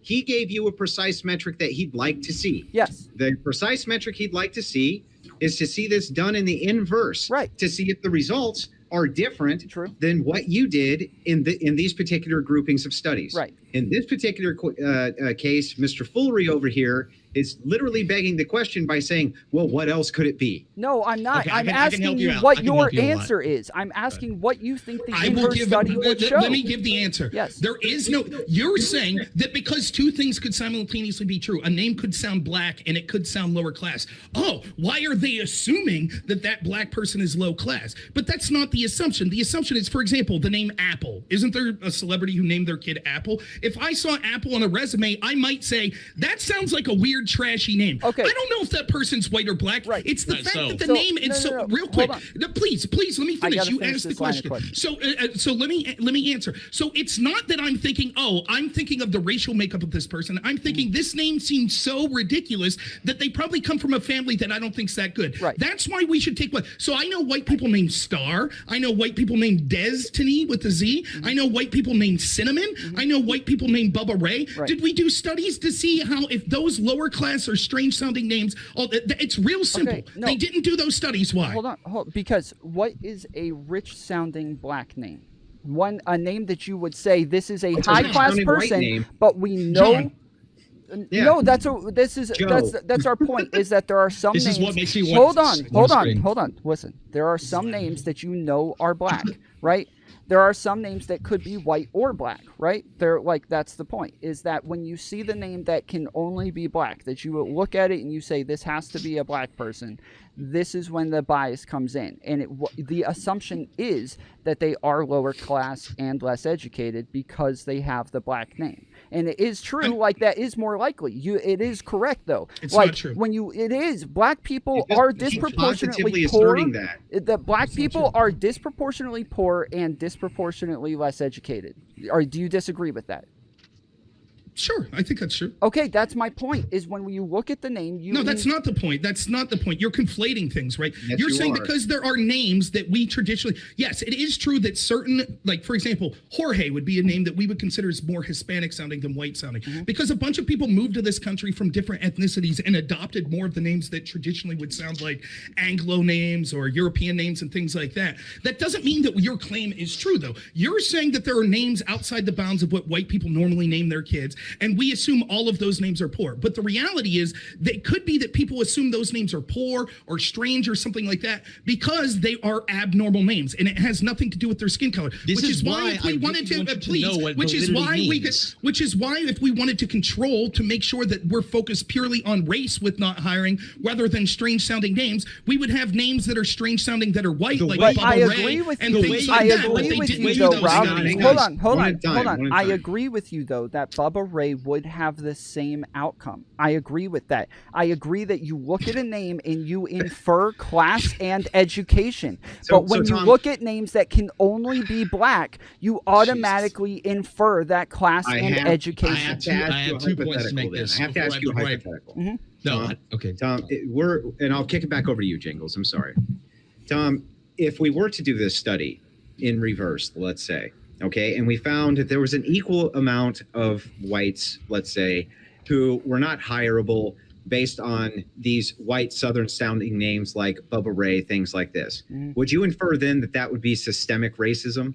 Sure. Yeah. Let's say yes. But again, hold on. You guys are ignoring my initial point where I say if white people are the majority and they are going to have more control over more things over the minority, then this is going to affect them much greater than it will white people. So yes, sure, there are some things that apply to white people that will have the same exact problems, and it will be systemic racism. But so then we isn't going to have the same effect. Racism in this case, Tom. Hold on. Mean? I desperately need to get in here. Go ahead. Let's go back to Jingles. I desperately need to get in here. So the most famous, remember, I cited a meta-analysis, 55,000 studies, and I tried to explain what scientific validity means, but all for naught. So the most famous of those studies is, are Emily and Greg more employable than Lakeisha and Jamal, a field experiment on labor market discrimination? Just based on the names alone, are y'all familiar with this study? Does that ring a bell? I believe I've heard this study. Lakeisha and Jamal, yeah. So they found little evidence. They did control for the thing that you're looking for. No, they did. So if I'm looking at that study right now, and in the abstract of that study that I have highlighted, if they were to say, we also find little evidence that employers are inferring social class from the names, if I were to read that sentence out loud, and you just said that they didn't control for social class, would that make you tell us how they did it? Tell us how they did it. Oh man, the burden of proof. Look at the burden of proof. Y'all have provided no evidence, not on us. No studies. Y'all have provided no studies whatsoever. Why do we need to? It's the burden of proof on you to prove systemic racism. That's your position. And if I may, we're actually, so I could continue to provide. I've given at least 2 examples of 3 examples so far. I don't know how they can. So real quick, if I may. So what we have given is 3 examples, and we could give litany more of actual systemic racism. Please, Jangles, I know it's difficult for you. Please. What we have provided was multiple examples of literal writing into law and writing into policies of literal systemic racism against Asian Americans, against white Americans, etc. What was the law? All of the examples. That wasn't interrupted. Could you please be quiet? You can't control yourself. You can't control. Please, I'll give you the law. The Oakland, laws or policies such as Oakland trying to give money, right, to people based on their skin color, such as the Biden administration giving poor black farmers money that they weren't giving poor white farmers, such as Yale and other Ivy League schools that are intentionally making it harder for white people and Asian Americans to get in, right? Such as the CDC that I mentioned that recommended giving out the virus or giving out the vaccine to a population that would include more black people, even though that meant, according to their own estimate, that up to 6% more people could die. But they said it was worth it because in that 6% population, it was more disproportionately white. These are literal things. The things that you all are talking about aren't literal codification in law that we could see in black and white says we should benefit white people over black people. It's all, well, we did a study and this study suggests that there's a small chance that people with white sounding names, and again, you say they did control for it. Again, they did not control for it in this study. If they did says it. They would they might have said it, but they don't give you the example of how they did it. And let me show you why. They do. That's why they said it. Please, Jangles, let me finish my point. No, if they did, they would have done this. If they did, just because they said it, this is how they could have did it. They said, we then compared the black names of Anthony and Sarah to the white names of Destiny and Bubba Ray and saw what the callback numbers were. They chose not to do that. They chose not to do that. You're saying that because you were incorrect about the assumptions. You're just making assumptions about the study that you have not read. I have read the study. Yeah, you had not read. I have read the study, and I've read studies that critique it for this very reason. Very much. Let me see if I can pose this hypothetical to you, Jingles. Do you think then, based on these studies, just this particular study even, that even if it provides evidence for systemic racism, that it proves it? No. Okay. Please, no. Let me explain my answer. Well, let me finish. And no. I'm not done. I'm not done with that answer. Because when I say no, I'm trying to be honest. Like, no study ever proved, no one study ever proves anything. It's a piece of evidence. There are always limitations to studies. This is true in physics. Okay, much less something as vastly more complicated with vast, like infinitesimal, like You think infinite. this is vastly more complicated than physics? Yes, in physics you can nail down variables. What makes something complicated is variables that you have to control for. Hold on, don't laugh. Like in physics, you can control for variables a fuck ton. In like sociology, there are so many external variables that you cannot control for. That's why it's way more complicated. I didn't see it was harder, or it was like so let's try this again. So even if you're saying that these are good, even if you're saying that these are good, hold on. Andrew, let him finish. I'll be very quick. So just because no single study proves anything, okay, there are always limitations. The best you can do, the best you can hope for, is a preponderance of evidence that leads you to a reasonable conclusion. That's all I'm looking for. Got it. Right? I understand, but it's totally valid for us to question your evidence when you say it's not proof. What Rob's doing is questioning the evidence. And one of the ways in which he's questioning the evidence is saying one of the ways that you can do this is by running these types of sociological experiments in reverse and seeing how much the results differ. And because that's not being done, that looks to us like bias. It looks so because they didn't include a separate variable in this study, that makes them biased against that variable. No, not a separate variable in this study. How about just another study that literally does the exact same thing? It's just controlling for everything in the reverse instead. And then we could maybe compare the two and see if we come up with similar results. That seems totally reasonable. Here's a reasonable thing. Like, do you want to actually like read the names in this study? Like legitimately. Sure. So the reason I've read this study. Yeah. So the reason these are valid, the reason this is a valid study in the scientific sense, not in the Twitter sense, you're valid, queen or whatever. Valid means they're measuring what they're saying they're measuring. They measured these names to see if they gave a name that they thought was a black name, but people didn't perceive it as a black name. Well, what they're measuring is perceived racial bias. So they would throw that name out, all right? Because what they're measuring is not what names are black, what names are white, what names are perceived as black and white. So the names, come on. Jesus Christ, there's so many references. Where is it? Fuck, don't do this to me. But we understand this to me. We understand this point. I don't know why you keep hammering this, but we understand it. We totally understand it, right? They're trying to have black sounding names because the variable they're looking for is, are people not being hired because they're black, even if they have equals? What I'm saying is there are other variables that could explain this. You're not just measuring racial bias. You're also measuring bias against people who might not want to hire people with strange or low class sounding names. So what you're absolutely correct. If names are perceived as being lower class, I have not seen a study, but I would guess that there's probably a racial there's probably a bias against people with poor sounding names. I wouldn't be interested in the research but that would definitely happen. But what you don't understand is this does not disprove that there's racial bias. Again, hold on. Why do the only names that are identifiably black, why are those names associated with poor people? I want you to answer that question. Because it's not that they're associated with poor people, it's that they're associated with sounding different.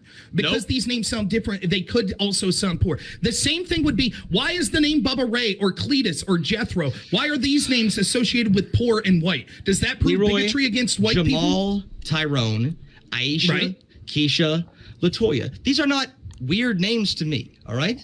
They're not. It's not because they're different. It's not because they're unique. It's because that they're associated with black people. They measured that. No, they measured. They didn't measure. They didn't just measure. Do these names sound different? It's, do they sound identifiably black? That's why this research was And it could even be that it proves, well, at least provides good evidence, solid evidence for your point of systemic racism.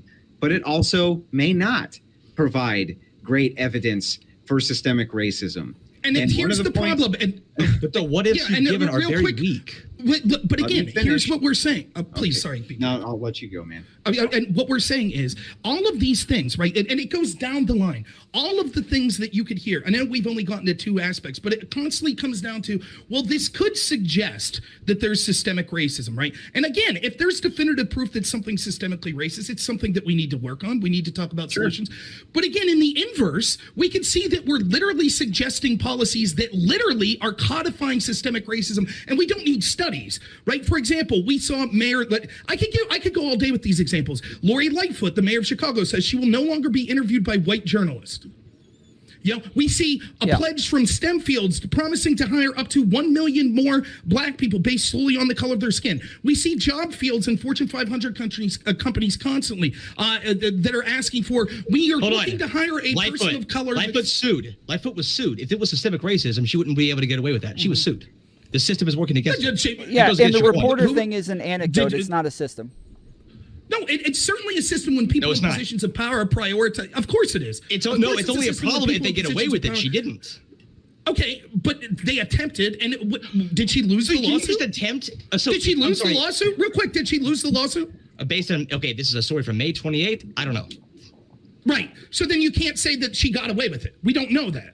Right? She suggests getting away with it, like, we're literally talking about a system. Again, like you look at the stimulus bill that was passed by Joe Biden. In that bill, it literally says that people that are farmers that make below a certain amount of money are entitled to a small amount of money. Except if they're black, then they're entitled to, I believe it's up to 120% of the debt that they owe on their farm. Now that's specifically for black people. We have programs like this constantly. And we actually have people that are saying the quiet part out loud, like Ibram Kendi, that are saying the only solution to the systemic racism of the past is active systemic racism that goes the other way today. You already agreed with that. You already agreed with that. I didn't. asked you in the beginning, if there is systemic racism, would we want to do the inverse to correct this, specifically targeting black people? And you guys both said yes. If it could be proven, then we would agree with that. But hold on. Let me just say this. If these people feel as though it's proven, then yes, they are doing the opposite to target those black people in the inverse. Okay, I misunderstood the question, and I thought you meant should we revoke the policy that's racist? Yeah, that doesn't mean that if we find that the country's been racist to black people, then we have to have the country be racist to white people. If I take $5 from you, should I not give it back to you? Or should I just say, well, no more $5 exist? Okay, well, all four of us here, do we all identify as white? I don't know people's ethnicities. Is that something that's true? I identify as white, yes. Cool. How many black people did you steal money from? I didn't. I am not. No, hold on. That's not what I said. That's not. I didn't say. Yes, you said if you stole $5 from me, should you have to give it back? The royal. That's what you said. Hypothetical. No, you said that the hypothetical is if I personally or you personally steal from someone, should I give it back? My point is we're white. We didn't steal from anyone. Right. So why does the hypothetical matter? No. The hypothetical matters because you want to just give those things back to the person, not from white people. Hold on, not from white people. I'm not saying white people did this to black people. I'm not saying that like white people are evil or white people were racist and they screwed over black people.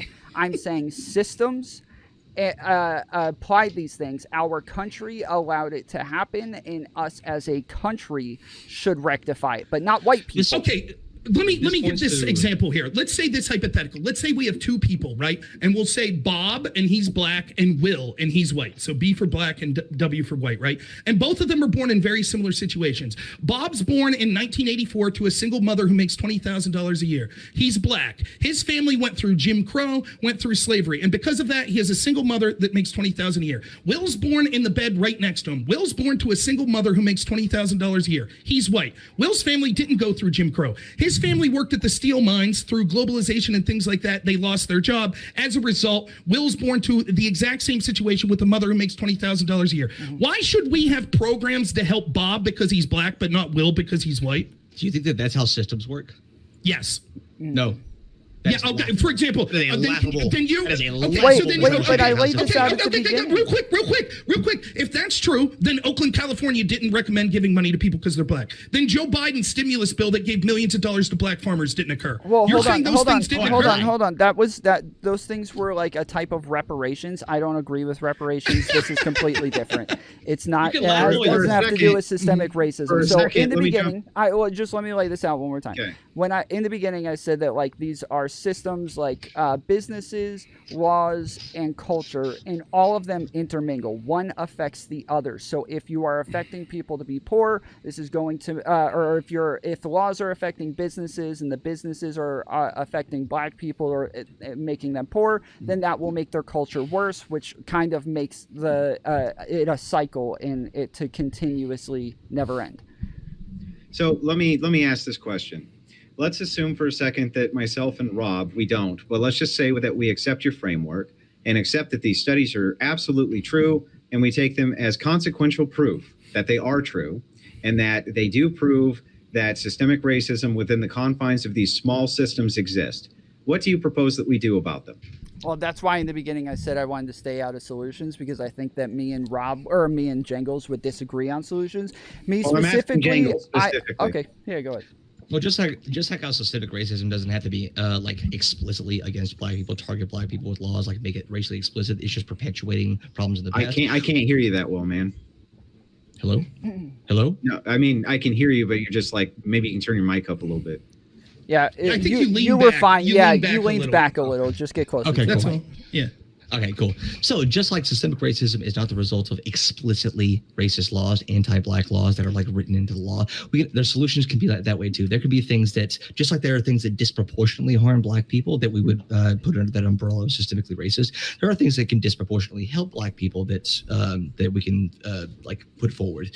The problem is that white people have been largely opposed to solutions that might help black people if they perceive that black people are going to be the primary beneficiaries. For example, there's, I'm sorry to say it, study.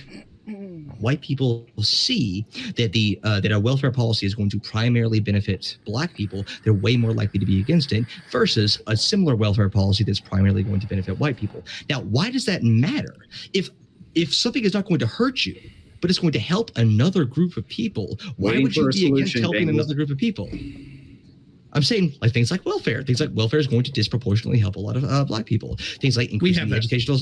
Okay, well, no, the people still try to fight against it. Okay, they try to fight against it so much. But wait, real quick. Didn't you make the argument as long as it happens, then they've won, so it's not systemic racism? That's what you said with Lightfoot. Right, with Lori Lightfoot, you said, well, she lost in a court case, and therefore you think an individual example of one person is the same as like talking about an entire system, an entire policy? No one said that. I'm saying that. Real quick, let me explain. No, that's not what I'm saying. I'm saying. Please, like you keep getting like emotional and stuff.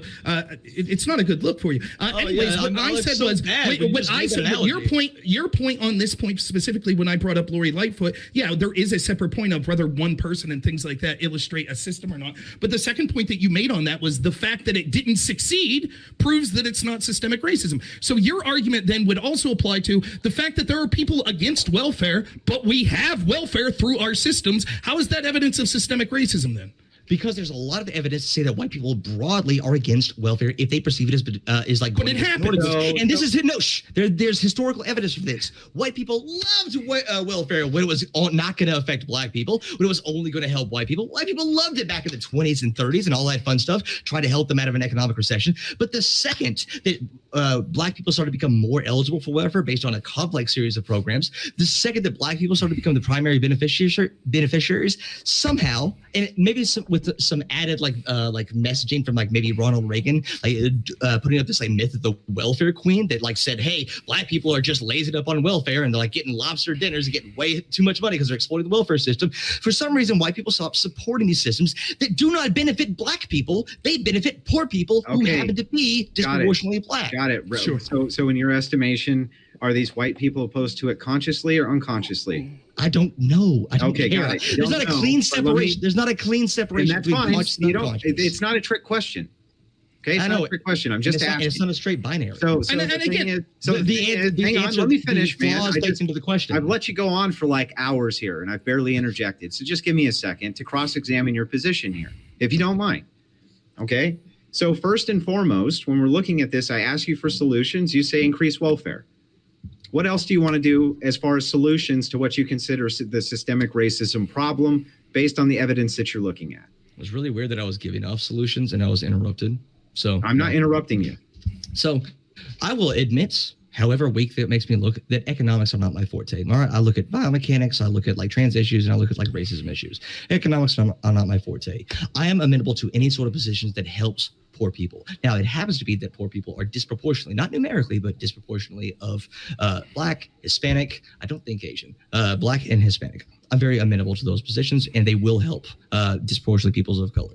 However, we also cannot end that racism is not a factor. There's a ton of evidence, regardless of how like you try to keep like finding exception to it. The vast preponderance of evidence heavily suggests that race still does play a factor. And it might not be old school racism. It might be that post hoc system justification type of racism. So we cannot leave race out of it. We cannot say that race cannot be considered as a factor. So it's a complex. It depends on the locality. It depends on the state. It depends on a wide range of factors. You keep on regurgitating the same shit. Do you have solutions to this or not? Do I have like concrete solutions? Does a nobody YouTuber have solutions to systemic racism like in even, America? even, you know what? No, I'll take that concrete. L. How do you how do you say, look, I've been studying that L. I've been trying to make sure that that I have good concrete evidence based on all of these studies that systemic racism exists, but I never thought past that part to what we would ever fucking do about it if it was.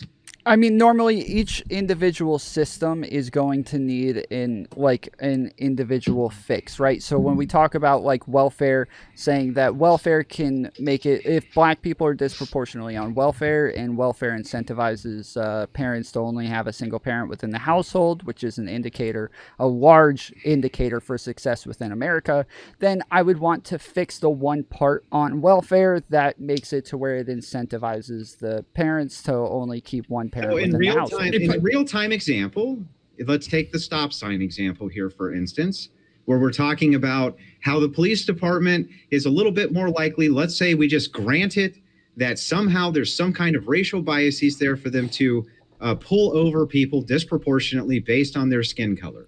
How would you directly deal with that problem? Would it be through direct training? What would it be through? I would probably make it to where we have cameras and exact like sentencing structures so that like it's not going to be greater or worse for a black person versus a white person, and the cameras so that we can review things and see whether or not there was some sort of bias there that influenced the police. Okay, so if I can, cameras and training. If I can, right? So one, like when you said sentencing, like sentencing is a completely different thing, right? That's a conversation we could get into, but there's a lot of variables that go into sentencing, and so the proof that it's just you're black, you're sentenced harder, it doesn't look like that. So just focusing on this, like most of these police have cameras, have body cams and things like that. It's not solving the problem, right? Whoa, and let me say that's not what. Hold on, that's not what I said. It's not. That's not what I said. I didn't say just having cameras. I said having people reviewing the cameras each time so that you can find out the bias. Fair enough. I'm not even opposed to that. I'm sorry. Let's just give it to you. Hang on. So go ahead, Jangles. Can you in 30 seconds tell me why I'm incorrect? Go ahead. Because there are departments with body cameras versus departments without body cameras, and so that's cross-sectional, and also pre and post body cameras. The amount of complaints against the police drastically drops when the police adopts body cameras. All right. I don't have cool. So many police do have it. Okay, yeah, and again, I'm not opposed to the policy. I'm not opposed to the policy. I actually in favor. I think that people should have. It's not that you didn't prove that I was incorrect. Like, so you're telling me that in situations, real quick. So you're telling me right now that you have proof in situations where police department have body cameras that they don't engage in racial bias when pulling people over. I'm saying that the complaints against them go down dramatically, which heavily but they still exist. I know you hate that word. It heavily suggests that they modify their behavior when they know there's going to be some sort of extra. Anyways, I don't have a problem. So let me get to my point. I'm actually favor having 2 body cameras. That way, if the cop says, "Oh, my body camera malfunctioned," I don't have a problem with that shit. I'm for body cameras. Don't have a problem with that, regardless if it's for systemic racist reasons or just to make sure that our police are behaving properly. Don't have a problem with that. Couple things that there was a lot that was said that I want to talk about. First, when Jangles says it's systemic racism because white people didn't want welfare once they figured out black people had it. Welfare passed, so this is a nonsense point. And secondly, I bet if you polled black people and said, "Hey, the government's going to give these programs to give money out, and it's going to go to black people," they'd say, "Cool." And then if they said, "But they're going to get," please, can you please stop interrupting? Everyone lets you finish. Anyone lets you go. Please be quiet, Jangles. It's becoming pathetic, right? I understand you need to interrupt me because you know that if I get to talk and articulate my point, that you're unable to bully your way into it. Enough. Rob, finish the point, and then we'll move it to Jangles. Okay. So anyways, so the point is, like, if we then asked black people, said, "Hey, there are the programs that we could give the government and it'll go primarily to black people. Are you for it?" Probably most of them would say yes. If they said primarily it'll go to white people, probably many of them would say no. We wouldn't say that that's evidence of systemic racism. Now, having said that, Jangles actually, I don't disagree with what he said would be the vein of which he would propose a solution. I think that we should have solutions, and we'll heavily disagree on what those are, based on need, not based on immutable characteristic. So if we say there is a portion of people that are below a line that we say we need to send them food or, programs for welfare and things like that, fine. We could disagree on what that line would be and what that would look like, but skin color should not be a factor. And if it's true that black people are disproportionately poor, guess what? Those policies would disproportionately help black people, which I have no problem with. That's absolutely fine. I don't have a problem with that. The problem is both in this debate and in the real world, those aren't the only solutions being offered. As Tom Foolery has said, that he's proposing, if something is racist, to do the inverse, which would literally be racist to the other side. And we see the way this is being done, and not just in policy after policy in the Biden administration and other places. I mean, for God's sakes, look at things like the Green New Deal. This is to fight climate change. And yet in the Green New Deal proposal, it talks heavily about the need to make sure that people in positions of power and boards that are getting subsidies for green energy have minorities in them and things like that. So we're giving you specific examples of systemic racism. Again, look at Yale and how they're accepting people. Look at the money that was given to farmers. Look at how Oakland's giving this money. All of these things are literal racism that we see. If the proposed solutions were everything like you're saying, Jangles, I wouldn't have a problem with it. Okay, the reason I keep interrupting you is because what you do is strawman at the midst of an incredibly long gish gallop. The only way you can make a salient point against me is by misrepresenting my position, and you whine and complain when I try to interrupt you to clarify what my position actually is, so you can't misrepresent it to your audience. I think it is hilariously, I don't know what to call it. Welfare is a binary. It either exists or it doesn't. So I can give you $0, and if I give you $1, you have welfare. Welfare has been achieved. All problems that would have been solved by welfare. Welfare is kind of a binary, just so you know. Like really? It either exists or it doesn't exist. Okay, it exists or it doesn't exist. So if you have $1 worth of welfare, well, you have welfare. Shut the fuck that's up. true. But I mean, that's true. It's not like welfare is there for a need, and $1 isn't going to. No, I get it. I'm just saying that it is a binary in the fact that there is either welfare or there's not welfare. The thing is, Rob, you would agree with me, okay? Need versus immutable characteristics. What I proposed wasn't based on immutable characteristics. It's let's increase the amount of welfare. It just being there isn't quite enough. I'm sorry to say, but I gave you a study that says that white people are less likely to support, therefore vote for welfare if they think it's going to black people. And so it doesn't matter if the law is not based on immutable characteristics. If people perceive the law as benefiting people based on those immutable characteristics, because racism is not done, as both of you admitted, racism was the vast majority of this country's history. The effects of it are still being felt today. It's just that you perceive that the solutions to that racism is going to disproportionately harm whites, and therefore you're working backwards instead of just saying, no, systemic racism exists, but I don't think the solutions are going to be good. I don't think it's good. I'm not done. It's not good because it's going to hurt. Sounds like gish galloping again. He's gish galloping and misrepresenting us. Than now I'm interrupting. Yeah, I'll take the Jingles stick. Now because you gish gallop, misrepresenting. Because you don't like the solution, you're just going to pretend the problem doesn't exist. It's how conservatives think. Let me try to one more time, because I was trying to do this, but then we kind of went off on this other tangent. It's not to cross-examine. No, I'm not just talking about you. We've all kind of done it a little bit on the panel, right? I want to be fair with this. I want to grant the argument, right? I don't agree with the argument, but I do want to grant it just to be fair, just to be good faith, right? And I do want to know what these proposed solutions to this issue would be of like stop signs, or what the proposed solution to the issue would be if you're saying, that people aren't hiring based on a name. What do you propose we do about these things, even if they're true? You personally, Jangles. Personally, I think the two solutions there: increase body cameras to increase community accountability, because that's been proven to work. And although I do not know what the training would be, because I'm admitting that I don't know, I think there's some sort of training to decrease racial bias, to increase like saliency of like, why would you assume that certain things would exist? Like, is it right to associate like I don't know, certain traits with a car, or certain like traits of how a person, or certain traits with how a person like dresses? Is it incorrect to associate that with like a reasonable way to stop somebody? Sure. So just to not mischaracterize this at all, right? Cool. I wouldn't be against body cameras on police officers. I think state officials should absolutely be held accountable. I certainly wouldn't be against superior training for police officers. I think state officials should have the best training if they're policing. Okay. Can I ask you a question? Absolutely. Can I ask you a question? Mm-hmm. Do you think that race could be a part of that training? Of course. Of course. Of course. Saying things like you shouldn't racially profile, that should definitely be a part of the training, how racial profiling is done. However, that being said, I think it needs to be done for black officers with whites, for instance, also. I think that needs to be done across the board. I don't have a problem with racial training for public officials in a public capacity. I don't think really anybody does. So as we now, dive in, that's fine. so It's I just want to gonna dive just into mostly more benefit black to people. more of these solutions, though, right? These are just really, really, really tiny issues that even if we grant them based on these studies, we could probably agree on solutions.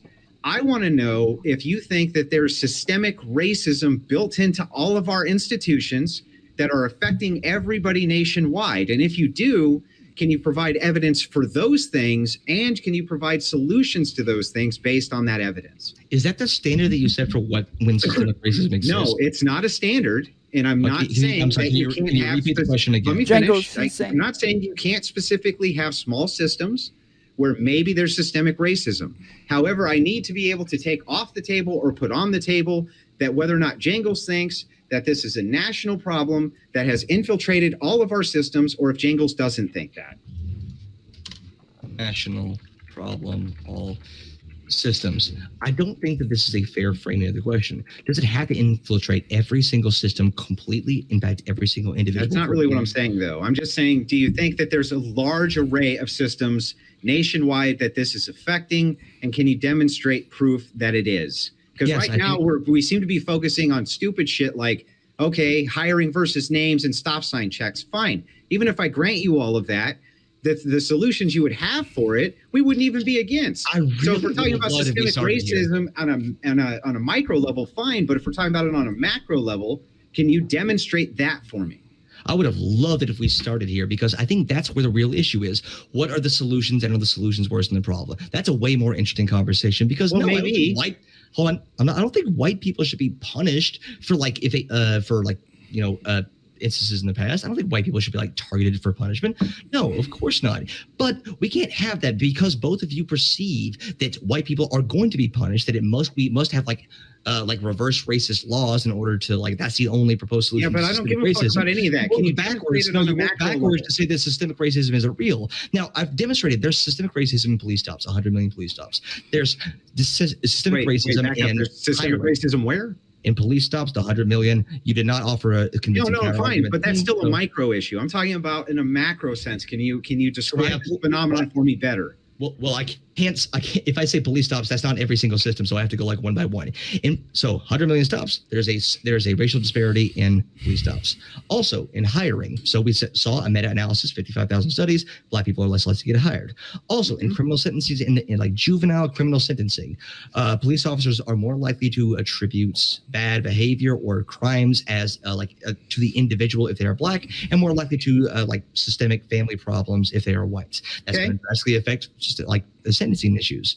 There's an issue if in an experimental setting, so that if you have the same person, same crime, two groups of people, if you darken the skin of one, they're going to be more harsh in their sentencing. These all sound like to me that they're individualistic small characteristics within a very large system. For instance, even with the police department with the stops, that's really one very small function, traffic stops, that police officers service. So why are you worried about these problems being addressed? Because the reason that I worry about this being too heavily applied on the micro level is because I think what the goal is to take the micro level issues where maybe you might have a leg to stand on with these issues and apply them at the macro level and say, this is a national phenomenon. It's a problem in every single institution. It needs to be rooted out everywhere. That's my problem here, Jangles. So what concerns me, because this kind of confirms what I thought, is that the solution is what you're concerned with, and so you work backwards to say that there's not a problem. I'm not working backwards. I'm working from a baseline forward. Yeah, so the baseline forward would be you're indicating things at a micro level, and I'm trying to expand on that and say, is this actually a macro issue? Hold on, Jangles. What he's saying is that he could skip over whether or not the problem exists if he agrees on the solution anyways. That he doesn't have to agree to the problem if he likes the solution one way or the other. So that's what he's trying to get to. Yeah. Okay, that's that's one aspect of it, but the other aspect of it is I want to know scale. And what we're keep on arguing over is these very, very small demonstrations of micro issues within these vast institutions, which seem like they're very easily correctable, if you're like, well, just body cams and better training, we're like, well, okay, well, let's do that. There's an incorrect assumption of what a system is. A system is a network of interactions between actors. There's no such thing as a large system. That is not a thing. It's made up of every single step below it. Well, that's true. At the very lowest, I agree, but they all intersect, right? They all intersect, and so Okay. So what I'm describing, So they're all what I'm describing, here's the police. Okay, here's the educational system. Okay, here's the punitive justice system. Okay, Right. here's here's employers.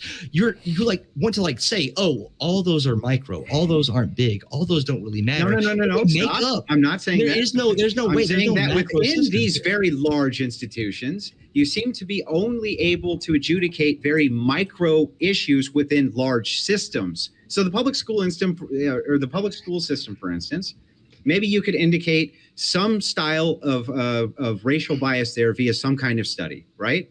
That's okay. We could maybe attack that particular issue.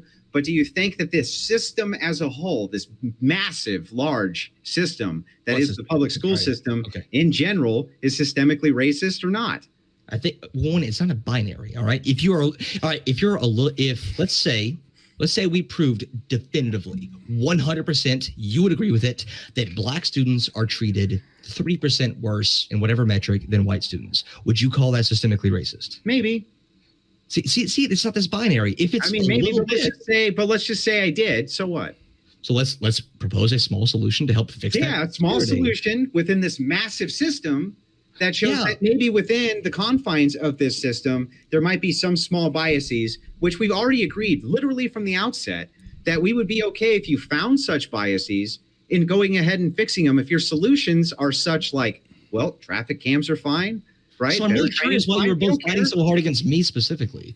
If we agree that these biases exist, but the solutions are like, I didn't say that we agree on the baseline that even these biases exist, but if I can move past it and just grant the argument and look at it, right, it almost doesn't seem like you're really saying that systemic racism is really this massive institutional problem. Does it have to be a massive problem for it to matter? It's a series of micro problems that you're associating.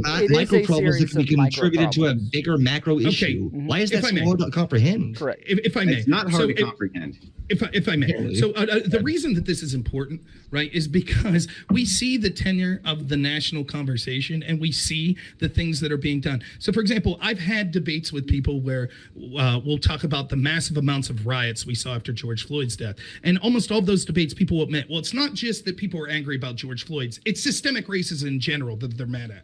And then when you get down to brass tacks, it's like, well, what is it? Well, there's this study that says that blacks are 10% more likely to be pulled over in traffic stops. So we have $2.2 billion of riots to respond to that. We have people saying that the country is systemically racist at the national and political level, saying how evil and racist this country is, saying that we need to teach this more, how evil and racist. And so we could see that in the real world, and not just randos that are online. Please, Jangles. We see, and that's why BPF does a great job here, because even in the context of this debate, and this is exactly what usually happens. We could quibble about a few of these micro things that you're talking about, but the grand scale things and the way that this is being applied in the real world is on a grandiose scale that's calling for all sorts of insane things that are being done. And it's basically ushering in this sort of cultural Marxist agenda that they have, that they're using these micro things as an excuse for. Again, you only buttress my argument by your ridiculous your reactions. And the last thing I'll say, just real quick, that I want to say, real quick is one of the things that they talk about was welfare. We know that this is the truth, right? There will never give me the figure. I'll leave either Tom or Jingles. Give me the figure. How much money do we need to put in welfare? Give me the top estimate that we could say, okay, systemic racism is no longer a problem. I wasn't saying that put more money into it. I was saying change the system to where it doesn't incentivize single parent households so that it would help change the culture. That's something we would agree on. But when we're talking about like welfare, Jangles specifically said welfare. The truth is we all know that there is no amount. If we just gave $5 trillion in reparations, real quick, if we just said, we know the truth is if we listened to people and they said, okay, here's the figure we came up with, $5 trillion in reparations given to the black community, that would be able to solve it. Within 3 months, there would be a problem that we saw like violence in inner city Chicago, and they'd say, you know what the problem is here? Systemic racism. So here's what happened at all all of these conversations from my perspective. It doesn't matter how many studies you get out. If you are honest about how these studies are presented and you actually know how granted them. Like if we literally granted them. No, you didn't. During the course of the debate. No, for a hypothetical. Over the course of the debate. Out the solution. Over the course of the debate, you kept poking holes in these studies because you did not understand how scientific studies. We don't even need to. There is no amount of evidence that I could present. We granted them, Jangles. You're so arrogant. I'm so arrogant because I know more than you. We and I know. granted I'm an them. idiot and everything else. We granted them just for the sake of so seeing what happens in every happen. single one of these is the conservatives will not accept any sort of proof for like anti-black racism. But you know what is proof of anti-white racism? You know what is proof of systemic racism? One mayor like saying a stupid thing and then getting sued for it. That's proof of anti-white Is that what I did? Is that what I Yes. said? One example? Proof Is that of what I said? systemic- One thing? A series of Example, that's what anecdotes, like 9 anecdotes. That's nothing in the I gave conversation real of quick. what happened. So what I gave was what I gave was What this. is anti-white racism is on the floor. You could ice skate over the bar for anti-white or reverse racism. Okay, There's so no what I amount of gave evidence that you can provide for these people. Right, No no, amount of evidence, no amount of studies, no amount of like Just keep historical repeating, context right. that directly builds a through line between like systemic racism, like Jim Crow laws, again.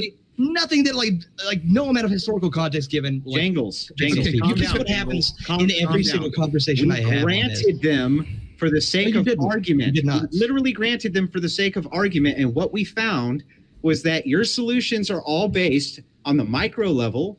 And so what Rob Noerr Welfare's a micro level? What Welfare's Rob, micro? Yeah, of course. Why, there is is. welfare micro? What Rob is saying. What's macro? What the fuck is macro? Then? Please, Jangles, could you please be quiet and leave someone else? Thanks. What is macro? No, I What need to Rob know. is very specifically saying, okay, is that look, these people want to make these vast changes to solve a problem that you can't demonstrate is really a large-scale systemic issue. And you can only demonstrate these really, really tiny examples of this, which if we look at the solutions for the tiny examples of these things, we literally agree on them. So Rob's like, why do they want all these fucking massive changes countrywide to address these really, really small issues that you can point to? And what I would say is talk to them. Do you think that this is why I like the way Rob Noerr debates? That's why I asked you what the way your Rob Noerr debates solution is. is. I'm not. It doesn't matter if I'm here. I'm just a representative for the left. That's why I wing asked arguments. you, Jangles, Like, what Jangles Well, said. no, did. but- And what I said was, hey, welfare's a good one. White people tend to not support welfare policies. Good, or let's tend to talk like about more be- welfare. Hold on. White people tend to not support welfare policies when they think that it's going to disproportionately benefit black people. So This what would seems be like the a concern solution to to me. that? Please, like, BPF, I want to respond to him here. for a Hold on, second. though. It's- I just want to throw Go this ahead, out there. I just want to throw this out there Tom, I just have one something second. important to say, but go ahead. Okay, I wait. will just No, throw you this don't. in there. This is the reason that I said, like, as long as we agree to systemic racism, I think that we could have our own solutions. I think that we could actually probably have better solutions from the right, and that, like, we wouldn't have to give in to whatever you consider the left radical solutions. We would be able to agree to a problem without having to hand the narrative over to whatever it is that you're afraid of. Okay, if I can, real quick, I'll respond to you and then Jangles real quick. Tom, but the problem with your stance in this debate is you've acknowledged there's systemic racism against every race and that everything could be proof of systemic racism. So what's the debate supposed to be? I said right? that So it's greater for black people, though, because we are the majority. The effect is much worse on black people. Do you disagree with that? You haven't demonstrated it. Well, no, do you disagree with that? Like, because we are the majority, Well, it's if it's on going... you to demonstrate it, though, Tom. You're I making did. the claim. No, I did demonstrate it. Oh, No, and you never would either of you demonstrated disagree that. with the fact that people think that white is default in America? Would either of you disagree with that? No, I think that's probably true. It's So the people most think that common. white is Yeah. default. Do you think that there can be Well, what do you mean instances default? of, Do you mean the majority? In the I mean, majority, when you basically. think of an American, you think of a white person. Yeah. Like, what is like an average American you think of a white person? Is that fair? No, I don't think of an average American as being a white person, but if you're So, saying like, they're the majority, so it I doesn't don't matter. disagree. So I if mean, there's- majority, yeah. But again, if I so presented a study then- saying that, you wouldn't be interested in it, would you? to respond to Jangles, so Jangles was starting to say the problem I have with All you, right. Rob, is you talk about I'm making arguments here, and I'm not the Democrats or I'm not the people out in the real world. So you shouldn't be making those arguments, right? That's what you were saying. The problem is What is the you might purpose as of well having not me be here? here. No, I need to ask Right. you, what is the purpose of having me here? Do you want me to answer right. for all these imaginary people in your mind?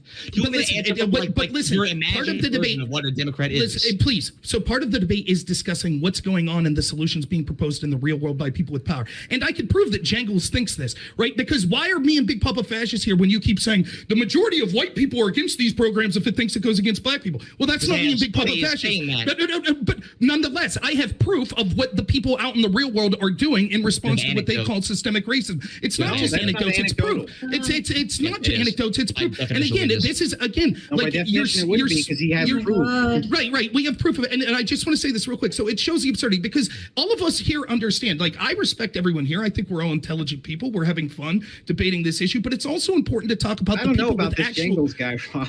I am having fun. He's got a high opinion of himself, that's for sure. But what we need to focus on is what's being done in the real world by people in positions of power that are making these arguments. And that's arguably more important. So I would think that Jangles, I would think your position would be this.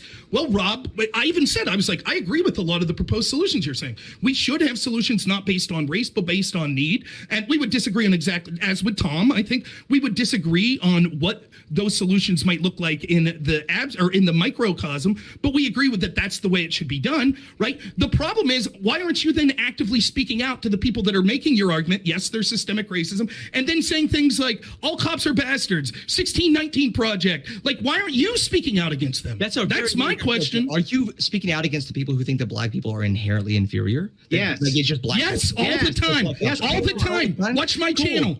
Cool. Have you ever? It's cool. I've made an entire video speaking out against those people who think that like every single problem is but so what? Systems. That doesn't really address the point. Wait, have you done this? Yes, I have done this. No, you haven't done that. What he's saying is, why aren't you going after the people who are making national prescriptions to problems you can't prove exist? That's what he's saying. Idiots on Twitter screaming ACAB are not important to me, or they're not as important to me as like the vast preponderance of evidence saying that white people are like really, really scared that white people are about to become a minority in this country. And despite the fact that white people totally aren't racist, they're very, very scared of the fact that white people are set to become a minority. Now, all right, I need to ask you, is there a non-racist reason why white people would be concerned largely that white people are about to become a minority in this country? We're going to have I could give that. I'll give that. I'll give that by asking a question back to you. Do you think that black people have a right to be concerned because they're not the majority? No. Okay, then why do they? What? Do you think that that's why black people are concerned in this country? Is that a gotcha? Yes. Do you think that maybe it's just minority status? Yes. Nothing else. Yes. Hold on. Just because they're a numerical minority, that's why you think black people are concerned in this country. I think that say out loud. Say those exact words, please. I'll tell you what I think. I think that black people are concerned because they're a numerical you even just said it. Is white the default? Why does that matter? Because you're implying that the fact that white is seen as a default is a problem for people that aren't that default. That's literally the implication of what you say. Yes, it is. Oh my God, you're okay. So you guys calm down a little bit. So wait a second. That was amazing. Oh my God, that was amazing. Andrew, hold on really quick. We'll let Jingles respond, and then just have one last response, and then we're gonna go to Q&A, and then we'll do closing statements after that. So just and start to end this down. It's a numerical minority. That's why you were said like red-haired people are a numerical minority. I guess they're like terrified. It's not the vast history associated with that. That's incredible to me. I'm glad you said that out loud with your mouth where people could hear. So no, white people are concerned about becoming a racial minority largely because they are used to a certain status quo and they're anxious about that status quo being changed. I don't think that makes them evil, but it does mean they're more likely to support policies that are going to disproportionately harm people of color to hopefully keep them down while white people stay on top of things. This even includes poor white people who are wonderful. Most of my relatives are poor white people, and about 30% of them are worth like being human beings. That's a joke.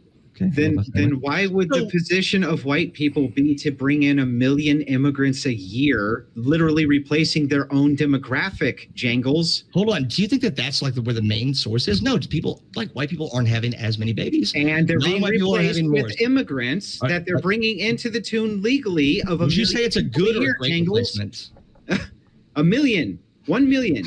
It's just absurd. Like you constantly see this, right? Like the idea whites are default. I did answer the question. The problem is that blacks are concerned about being the minority because they feel that will mean that because they're in the minority, that the majority will. They believe that. Would you please stop before I even finish saying that I'm incorrect? You're a very poor etiquette debater, and you're not very intelligent despite your arrogance as well. So again, if you'd let me finish my point, which I have to keep doing, like if you'd let me finish my point again, if you would please let me finish my point again, black people are concerned because their status as a minority in this country, it allowed people that were seen as the majority to pass laws that negatively impacted them.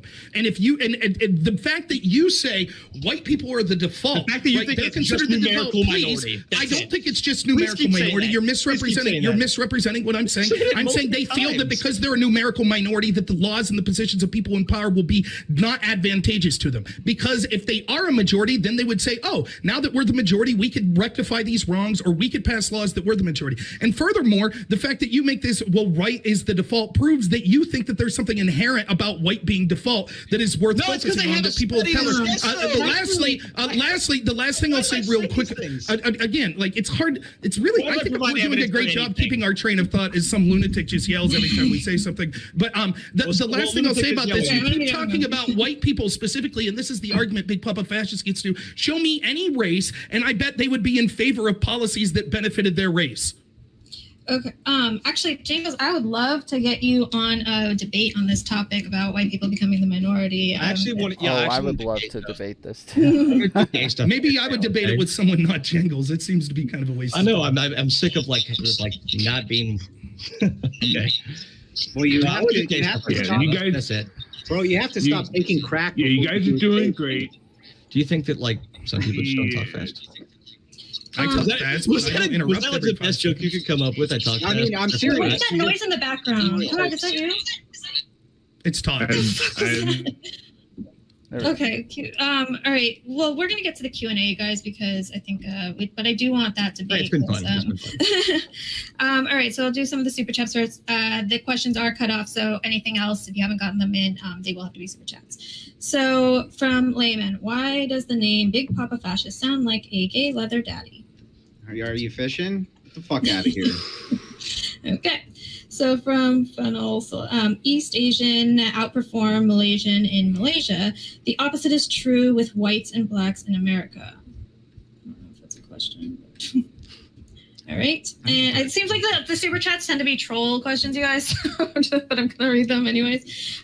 Jangles, the soy rage will go away if you just work out a little, man. I don't think it will. I would like to believe that, but I think the soy rage is going to be within me forever. I don't know what's wrong with you, man. You got to calm down during these things. A lot of things. I'm just. I love it. Whatever. I like the fireness. So calm down, Jingles. Jesus. All right. So I'm just so correct and handsome.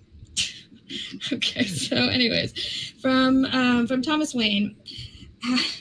How do 4 white men think they know what's better for minorities? Oh, brother. Okay. Yeah, I don't give a crap what color you are. I don't give a crap if you're black, white, Asian. I don't think that you can read studies better than I can based on the color of your skin. You may be able to give like personal anecdotes so that we can better understand how these effects like limit you in your daily life, but you cannot explain a system better than I can just because you are black. I hate the identity politics that people bring into these things where they're like, well, I'm a trans woman, so I can tell you the science behind being trans. No, that doesn't make sense. You being trans doesn't make you a scientist. And it's the same with systemic racism or anything else. Your color of skin does not make it to where you can read data, read studies, or understand economics or any of these things. It's just a ridiculous question. I would probably disagragree with that a little bit, and there's some nuance there, but, you know, if you would like me to explain. Go ahead. Yeah, go ahead. You guys can all answer it if you want. Yeah, so, like, Like anecdotes are not data, but it does provide, like, numbers are numbers, right? Like, it doesn't provide context. You need to, like, in order to make people care about something, it helps to hear some stories. And yeah, I think just by virtue of not having these experiences, I think that, like, if you are gay, you're probably going to know more about what it's like to be gay than someone straight, just in terms of probability. It's not like an automatic assumption, but yeah, if you live in Nevada, you probably know what Nevada's like more than someone who was born and raised and never left Montana. So I think there's something to that. It's not an either or thing. That's a big problem in politics now. It's like all or nothing. There's no nuance. It's only binary. Like, welfare exists or it doesn't. No other conversations. But yeah.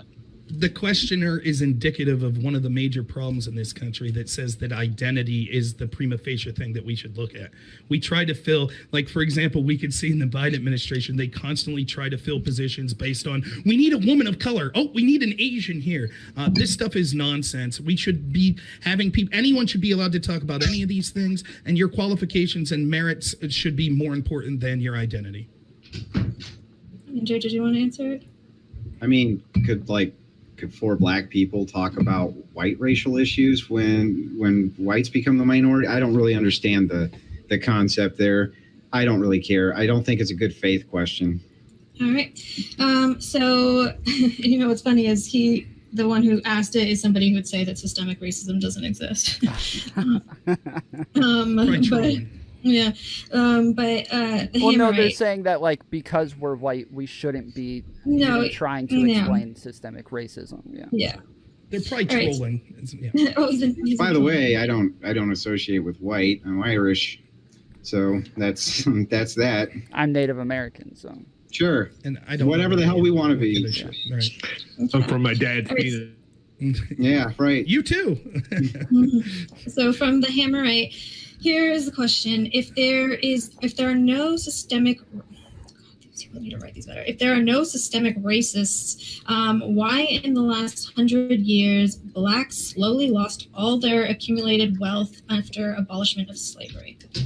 Well, actually, we kind of touched on that pretty well. Rob and myself both acknowledge that there was systemic and institutional racism nationwide. And I even gave an outline in my opening for how long that lasted. We understand that was horrific and that was awful, and that has ramifications even to this day. That really was never in dispute, and that really wasn't what the argument here was about. Right. In addition, we could see, like, again, one of the things that we didn't get to talk about, but that I said in my opening, we have to see if the policies that have been issued in an attempt to fight systemic racism have actually caused problems that they didn't foresee. So even Tom suggested this. Like, for example, I talked about the Moynihan report that showed that in '64, before the civil rights movement, before the war on poverty, which the war on poverty was supposed to attempt to alleviate this, 25% of blacks children were born out of wedlock. Now it's 75%. And that's one of the biggest statistics that you can see guaranteeing someone's quality of life. So again, like, one of to the questioner, what in many metrics, since we've had specific policies said to fight things like systemic racism, things have gotten worse. And it's insanity to say that we should keep doing the same thing. That's why I say one of the forms of systemic racism are things like teachers' unions and the people that give this bigotry of low expectations, that encourage this victimhood culture, which is one of the worst things that we could do to solve these disparities. But if you think that Democrats are coming up with worse policies for systemic racism to fix it, but you agree that some parts of it exist, then like my initial point, I feel as though you guys agreed with almost everything that I said and that we were on the same page for the most part. So, like, I feel as though, like, when it comes to solutions, this is something that should be pushed and something that should be accepted widely on the right, so that you would have a different type of solution. If I can, real quick. If I could, like, so just because I agree that there are significant problems in a multitude of demographics in this country, and certainly blacks and inner city blacks, there's certainly a litany of problems. And it's ridiculous that our government has done such a poor job of solving them. That doesn't prove that those problems are because of systemic racism.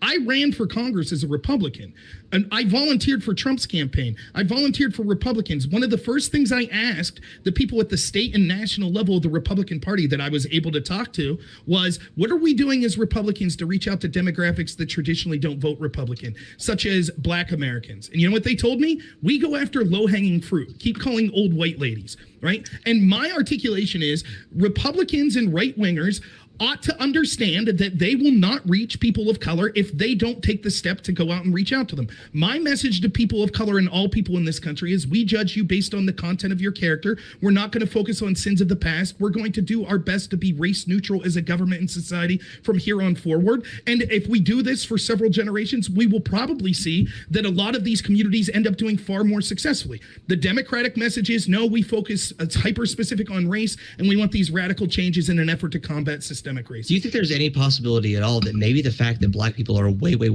more likely to live in areas of concentrated poverty in urban environments, do you think that has anything to do with actions of the past?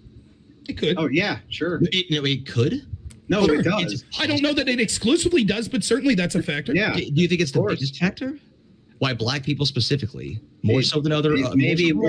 I think it may be indicative of one of the largest contributing factors for sure. So why would that not be considered systemic racism? Well, because the ramifications of such a thing doesn't mean that the institutions exist as being racist right this second. That doesn't. No, hold on. That's why I started off the conversation by saying that, like, the word systemic racism is what's leading people astray in the first part. Like, you guys are agreeing to the problem and how it happened, and then saying, but that's not systemic racism. But like within the definition, it is. It's the name that's the problem, but the definition fits. You would have to move over a lot of things here. While I can agree that poverty for any demographic is a huge indicator for things like success in life, crime, things like that, I can maybe agree that Blacks are disproportionately affected by that due to poverty, right? But that doesn't mean I would necessarily tailor legislation that would only help the Blacks with poverty. Do you think that a poor person cannot make it out of poverty? What's that? Do you think that a poor person cannot? It's impossible for a poor person to make it out of poverty. No. So do you think it's a bigotry of low expectation to say that we need to help poor people? That has those two questions have nothing to do, right? That's actually the inverse question that you should be asking, because if people, it's not a bigotry of low expectations to say we're trying to help people get out of poverty. Your first question says even without help, people could lift out of poverty. Okay, and then you say, so shouldn't we try to help people get out of poverty? And that's not a bigotry of low expectation. It's completely non sequitur to the first question. And the problem is the ways in which we do that. Of course, we don't have a problem. I don't think me or Big Papa Fascist, either of us, said that we might have disagreements on what these policies look like, but we do not have a problem with our government helping people based on need, like economic need. We have a problem when those policies tend to be focused on immutable characteristics like race. But you did agree that you would accept that if systemic racism existed, that you would be okay with the government targeting the same people that were. No, I misunderstood apparently what you were saying. I thought you were saying if we prove that this law is systemically racist, should we get rid of that law? Yes. I do not think the way you characterize it. I think it's actually the definition of racism what you're calling for, which is to say, if we prove that housing discrimination was racist against Blacks, shouldn't we do the inverse and have housing discrimination against whites? No, that's a terrible idea. Right. I agree. Like, if you want to use a shallow definition of racism, then fine, it's racist. But I'm more worried about like what the outcomes of it is and whether or not there are negative outcomes based on race. And I don't think it's actually going to hurt white people to do that, whereas like it will help Black people. So yes, it will. To actively consciously discriminate against white people in things like housing would in fact hurt white people in this country. Do you think that poverty? You would argue that in reverse. I guarantee it. Do you think that poverty is homogenous? All poverty is the same. No. Do you think that maybe in individual areas we should look at the history of what caused the poverty in this area to build a better solution? I don't think that it really applies most of the time. If we're talking about the history, like 10, 15 you just years agreed. ago, that's contradictory. If you say that poverty is not homogenous, it's not contradictory. If it's contradictory, why would you ask have a single solution? No, okay, of course. So we could look. Then let me ask you a question. If you're correct in your assertion, right? Would you say that there's a different contributing factor to poverty with the Black community and poverty in Appalachia? Poverty in Appalachia versus inner city poverty? Yeah. Absolutely. Okay, Yeah. but in Appalachia, there's very little crime committed by the people there who are in abject poverty. Yeah, because the reason for that is concentrated poverty. If you want to commit a crime in Appalachia, you have to drive 20 minutes. Like, it's a day. You have to make a day out of it. It's a little bit of hyperbole, but I agree with your central thesis here. I do. It's high levels of poverty with high population density. Yeah, right. I agree with that. But listen, I wasn't done. Okay, sorry. So in Appalachia, yeah, we have to consider the history of Appalachia and why there's areas of concentrated poverty here. Maybe race is a factor in certain towns, maybe race is a factor in certain areas, and if so, it doesn't have to be the most important thing, but it ought to be considered. But I think it's inarguable that race is going to be a contributing factor in inner city, and we see that in the biases. Biases do not exist in the past and carry through to the future. Sometimes they are post hoc. Sometimes they are the result of system justification. Sometimes people don't see the history that existed that led Black people to be in these areas of concentrated poverty. Sometimes they only see, well, Black people right now descriptively are in areas of concentrated poverty. I'm going to form my opinions of Black people from that. It's so, yeah, there are idiot liberals out there who like, no, all Black people are racist. My point was that if we're looking at poor people in Appalachia, and you ascribed a bunch of shit to it that I wasn't ascribing to it, are we to then go back in history also and look at everything that led to their poverty so that we can make a prescription, some type of welfare prescription for them? That's my point. To the extent that it helps us understand why people are in poverty and to what extent like that thing is still there now. Absolutely. No, I'm asking prescription wise, right? Would the prescription be that if you were to say that Blacks are in poverty in the inner cities due to whatever the historical value structure was that you came up with, this is why, and so therefore they need special help that this other group doesn't get, would you apply those same standards to the poor people in Appalachia, go over their whole history, find out why they're there? Or let's say areas that were heavily Confederate, for instance, that are still feeling the effects of carpetbaggery, would you be in favor of going over all of those systems to make sure that those people who are in poverty due to that would somehow be compensated for that accordingly? Yeah, no, wait, you just added in a new word at the very, very end, compensated. Like, no, I think that understanding the history for like why an area is in poverty is vital. Appalachia, let's say Eastern Kentucky, where I grew up, this is unique poverty. It's because of a very, very historical and targeted things. If you want to address poverty in this specific area, maybe welfare is enough, but maybe that's not good enough. Maybe it's the fact that there's like no jobs because it was an area that— Would you write prescriptions for the people in Appalachia that would be— Yes, that would be unique to those people in Appalachia. That would be disproportionate to other people who were there based on maybe them being discriminated against historically, let's say, on their skin color. I'm sorry. Well, first, one, if you say Appalachia again, that is the most offensive thing you said this far. It's Appalachia. Sorry. That was a joke. And as in terms of like all I said, and you can repeat the question because I was thinking of that joke in my head. Can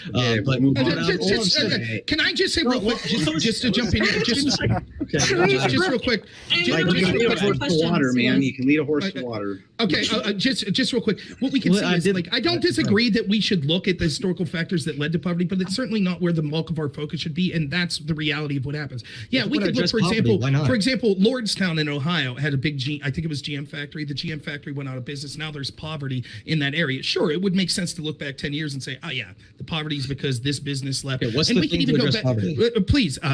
So we could go back further than that if we want. But the problem is that's where we spend the bulk of our focus. It doesn't matter why, like in the grand scheme of things, right? Like the solutions to poverty are going to be solutions to poverty, and it's going to be very similar in most areas. How far back are we going to go? Are we going to go back and look at, like, for example, Big Papa Fascist? You said you're German or Irish. You're Irish. Are we going to go back to the potato famine? Are we going to go back and say, oh, we're going the whole way to the potato famine to understand why Big Papa we have to go back centuries to find out why Big Papa Fascist is in the economic position that he's in today. And that's the sort of insanity that we see. So instead, our focus should be more. Please. I'm asking you I don't understand. Please, let me finish. So I think that the massive problem is we continue to see that we have all these red herrings that are focused on resolving sins of the past, which end up to have all these bad things that end up making the situation worse, like defund the police. Not saying you're suggesting that, but people are suggesting that in positions of power, when in reality, we should be doing things to solve poverty as opposed to looking at sins that occurred to us. What's the thing? Give me the solution. I'm holding you the same standard. What is the solution for poverty? And there better be one, because if you give me something small, that's a micro solution. I'll give you the exact solution. I'll give you the exact solution to poverty. If you look at the poverty line right now, you'll notice that every single year, more people are lifted out of it. And this is done via a market solution.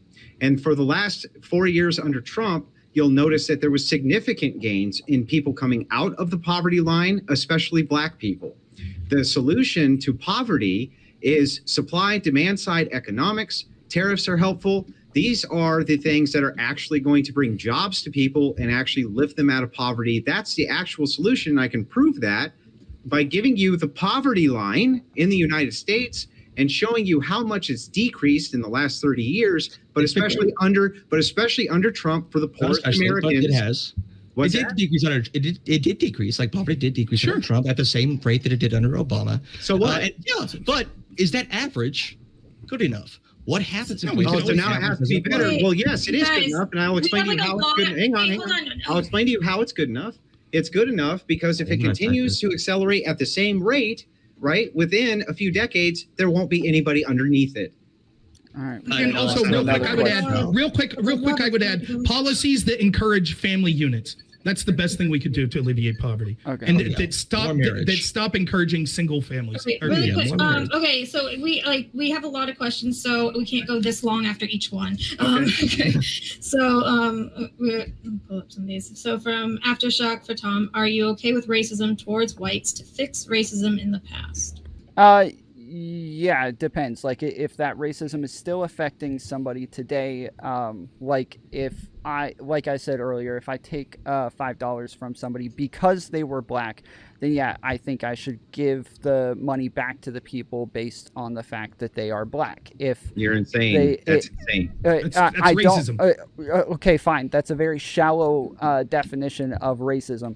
I care about whether or not the effects are negative, and if you are helping a group of people, then the effects are positive for them. Choosing to not help the other group of people does not mean that the effects are negative. Now, you can have positive effects for one group of people. The effects are not negative for somebody else. This is how I would judge what is or isn't racist, is whether or not they have detrimental effects to somebody. I judge people based on race all the time. I judge them based on sex all the time. I judge people based on hair color all of the time. And I don't give a crap, and I will continue doing those things because there's nothing wrong with it. But that's in practice retarded.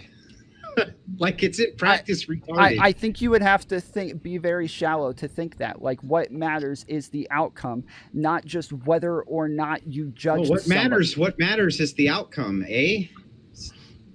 This is insane. You can't be racist to solve racism. You guys are calling it racist. I wouldn't call it racist. The question literally says, are you okay with racism towards whites to fix racism in the past? You say yes. White people think that other people getting stuff is racism against white people. That's not true. I gave a specific example. It is. Objectively, it's true. That's not what your partner said. White people think that Black people are getting more benefit or they're like improving their place in society. They view it as a zero-sum game. That white people. Let me ask you this: if Black people see a policy as benefiting white people and they think it benefits white people more, do they view it as bad? No. That's just a flat out lie. That's a flat out lie. You're just lying. Yes, you're absolutely lying. No, so you're saying that if there was real quick, you're saying that if Donald Trump was in office and he had a policy that said, I don't know, we're going to give tax cuts, and people said that'll disproportionately help white people, the Black community was like, fantastic. We when white people are disproportionately helped. You think that's what the majority of Black people? No, we encourage policies that disproportionately affect white people as being against them. So Black people do not view policies that disproportionately affect white people, disproportionately benefit Black people as being against white people, but white people sure do. White people. I asked. That's not the question I asked. If you would stop being hyperbolic, if you would hear. I said if there is a policy. Again, let me repeat the question. If there is a policy that Black people, if there is a excuse me, he's not going to answer. Whatever. Just got it. All right. Hold on. I just want to clarify. I did not say yes to that question. I gave an example. No, I did not. I said I gave an example, and I said if this is what you consider racism, then yes. But if I don't consider that racism, the first word out of your mouth was yes. Just so you know. All right. So we are moving on. Okay. And then thank you, Alex, for the super chat. There was nothing really said there. Okay. So from Eric Pone. How about a class-based solution like manufactured homes in poor, dense communities? Clearly, none of the debaters seem to understand Black people. Hey, sure. I love Black people. Again, the problem is the problem is that people just want to say, and this is kind of a separate debate from what we're talking about, but they just want to say, well, if we just did this sort of welfare policy, or if we just infused money in this way, everyone would agree that's a good idea. That's not true. Like, for example, you might disagree with this person, but you go back and look at Milton Friedman. Milton Friedman famously said he did not see one welfare policy that was designed to help a specific subset of people that actually didn't make those people's lives worse. So he actually talked about HUD housing and things like that, and how it was actually detrimental to inner city black communities. Hey, Rob, what if we made large structures that low income people could then move into, and they would be low income for everybody? And I'm sure that would work out great. What do we call those now? There's a word, right? What is that word? I can't. It's like on the tip of my tongue. Would it be better if they were homeless? No one's saying that. No one's saying that. We're saying that we've applied that solution and we saw the result, didn't we? Wait, is that real? Yeah, that's awesome. Thank you so much for that. It's so generous, Dex. Really appreciate it. Okay, can we please move on now, guys? All right. Yeah. 5 minutes. I'm sorry. Yeah, fucking heck. We have a lot of questions. I'll push through. All right. So from CD SOCDEM for BPF, in your definition of implicit bias, is it exclusively unconscious thoughts? Yeah, roughly. I mean, that's roughly how it's described. There may be more, because liberals nuance the shit out of everything. There may be nuance. There may be some fucking nuance in there that I don't quite latch onto. But basically, yes. Unconscious bias is basically things that you're doing that you're not even aware of unconsciously. Yes. Okay. From Kel, why would a company hire blacks? Oh, what is that noise? Why would a company hire blacks over whites when our political society allows blacks to accuse them of racism while whites can't and are less of a political time bomb? Some people view, I'll tell you, I understand the question and it's more directed towards Tom and Jangles, but some people view the risk of that is outweighed by the ability to virtue signal their diversity. I'm sorry, can you repeat the question? Yeah, what the fuck? Why would a company hire blacks over whites when our political society allows blacks to accuse them of racism while whites can't and are less of a political time bomb? Is that I don't know what we one has have to do to be with the racist to black people because they're going to accuse us of racism? Is that what that was asking? Yeah, I don't know what that one has to do with the other. It's the Jordan Peterson, like, you can't hire women because then they'll accuse you of like being sexist against women. But okay, that was wonderful. I don't think that the questioner is saying it's a good thing. No, I don't think that. Tom Foolery even admitted, I judge people based on race. I judge people based on right. So like there is human nature, right? And if you're afraid, if you got to choose between two people and you say, I think if I hire that person, I won't have any problems. I could talk how I want it work. But if I hire that person, I have to walk on eggshells, or there could be. So racism is more than just abject like vengeance and like hatred against a group of people. Sure. It could just be like some sort of bias, some sort of like bias that is not like at the forefront of your mind, but just built in via scripts. Well, that would be conscious. That would be conscious bias that via scripts and status quos and things that you assume about the world just based on your own experiences, and you might not consciously think about them. What's that? I just gave the rationale. I just told you that that's conscious bias. If I consciously said I'm considering hiring this person versus this one, that is conscious biase. And I'm not saying that's good. I'm not saying it's good. I'm just saying that's reality. What if that's just in the back of their mind? What if that's just an assumption that they're making? Right, and prove it. Sorry. Can we move on? Yeah. So from Yo Yoga, for Rob Noerr, what is your position on race and IQ? I think that that's very dangerous. I think that, first off, it's dangerous to even talk about because bigots want to take anyone who is talking about this in good faith and make arguments that people are inferior. I do think that there is good evidence that there are racial differences in IQ. However, I think that there's probably a lot of environmental factors that goes into IQ, right? For example, if you are systemically poor and your family's been poor for 3 generations, or if your family hasn't had education opportunities in the past, then it could result in a lowering of your IQ. I choose to judge people as individuals, not as groups. So I don't even care about the racial IQ argument in the first place. But it's dangerous to talk about because the reason that it would be important is because you're saying some people are born more intelligent than other people. But if there are environmental factors that led to the way they were born doing that, then the entire conversation just seems worthless anyways. Based. Nice. Good answer. All right. So from Tuss Beatbox, for Rob, what would be some rich-sounding Black names, considering there are white names that are associated with better socioeconomic status? I don't think that there's a white name that's a rich-sounding white name. We have pretentious-sounding white names. Alexander. Yeah, Meaning the you problem can't is do this. the study in the inverse. That's like No, kind of that's the not point. true, because the point is we're not talking about rich sounding names. We're talking about poor sounding names, and there certainly are poor sounding white names, right? And We the agree problem is with it's that. not even it's not even a question. Again, with this study, it's not even a question of does the name sound poor or what. It's class more than poor. And when I say class, I don't mean economic class. I mean class like I like to drink my tea with my pinky up versus this some bitch is riding four-wheelers on the weekend, shotgun in Milwaukee Best Lights, right? Like that's what I'm talking about with class. Socioeconomic, and the fact that they control for socioeconomic class, you just flat out refused, despite the fact that it was in the No, but they said they And did, the but fact they they're didn't do the associating inverse. Black names with that level of class. Again, how would you? So let me talk about how this We've works. been, guys, we're going circular. what does it mean to be We've racist? got to move on to the questions. We have to. Okay, fuck. what does it All mean? right. So who did we just lose? Somebody. Oh, Rob. Okay, I'll be back.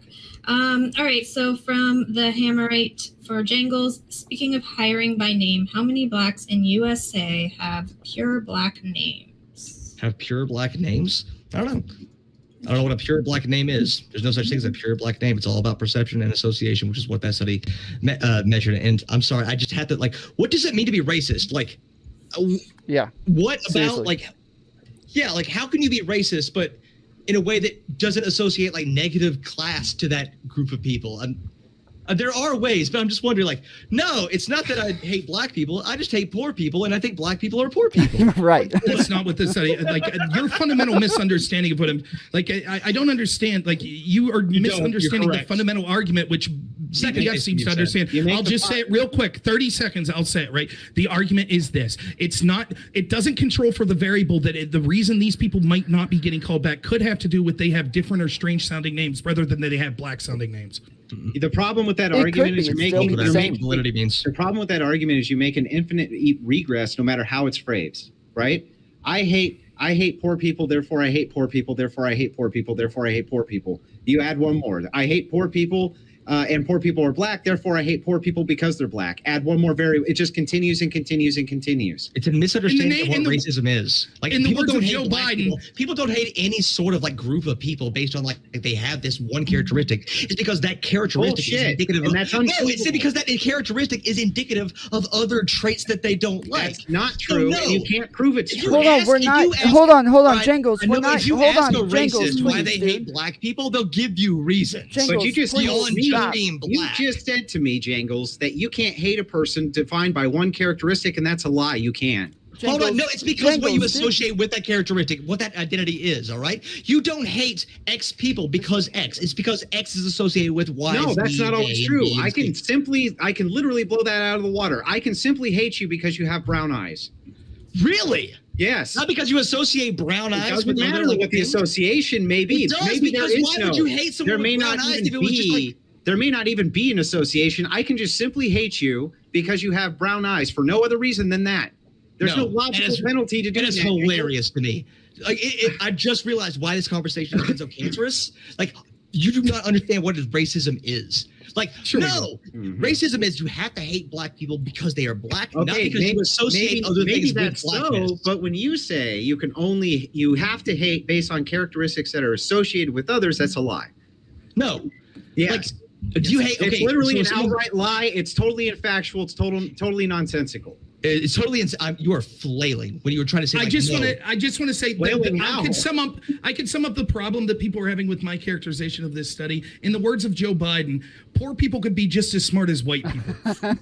Yeah, That's literally what the mistake you all are making here. that proves my point. It No, it proves proves our my No, it point. doesn't. That's literally Look, no, he it doesn't. associated That's- poor with Black. Yes, that's He the point. associated poor with Black. Why Right, did you that's think what that you're proves doing. your point? That's what you keep doing. You keep saying that, just because they didn't want to call people back because they might have thought that they were lower class, that proves they didn't want to call them back No, because the they're validity Black. of the No, study it could says, be do just because they associate thought they these were things lower in with class. Black. That could be No, what it is. Rob, Validity of the that's study true. meant. That could Rob, be. Rob, That that's is true. exactly. Quiet, Rob. I'm gonna move on. God, I have to go so soon. Please let me. All right. Let me see if I can get the ones that are just for you then. All right. So from unrelated to Jangles. What flavor is your Red Bull that you're drinking? What flavor is my Red Bull? Now, Crack flavored. I wasn't drinking Red Bull. I was drinking a classy drink called Milwaukee's Best Light. Okay, it's $4 for a 6-pack because I do have that class that we've been talking All right, about. I will give Jangles this. Milwaukee's not terrible.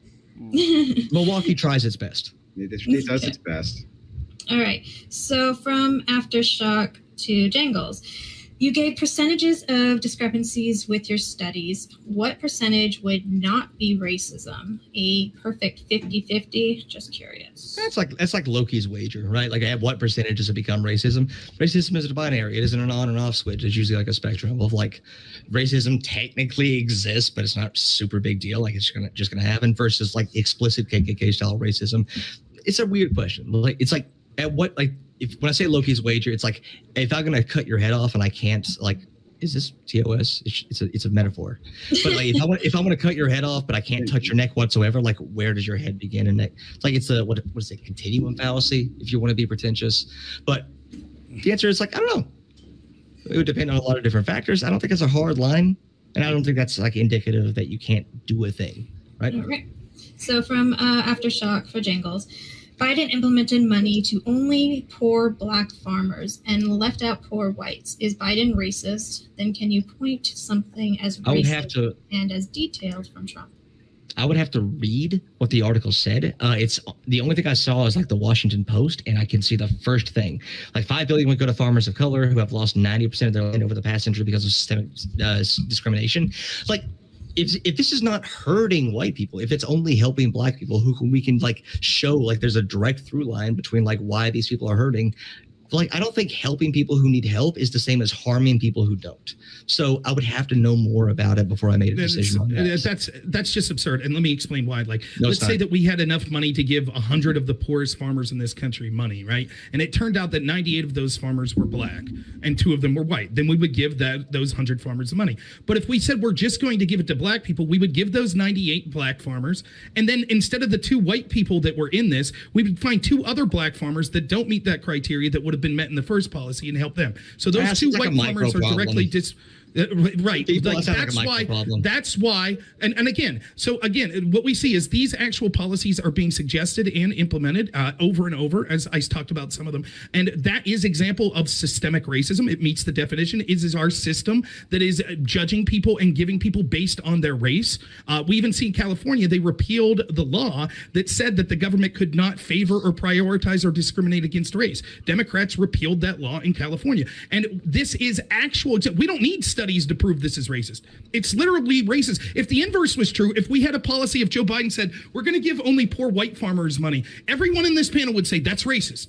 But when we do it with Black, we're like, well, there could be a reason for it. It's still racist. This is the classic conversation. Like, if you take enough, money we from have Black to move people on. because We can't do For somebody wants to go. Yeah, for somebody who wants to go soon. This is why I want to go. In the bait. Okay, I get it. I get it. All right, so from Mio, why is Rob the only one with his white boy summer shirt on? Oh, man. Okay. Tom's got the same shirt. I know he does. I've seen a picture. All right, so from Aftershock for BPF, can you call yourself a conservative if you voted for Biden? Want to fuck with Tom? No. Not only can you not call yourself a conservative, but you have done a horribly dishonest horrid thing to your country, I would say. But most certainly you're not a conservative. Absolutely not. Okay.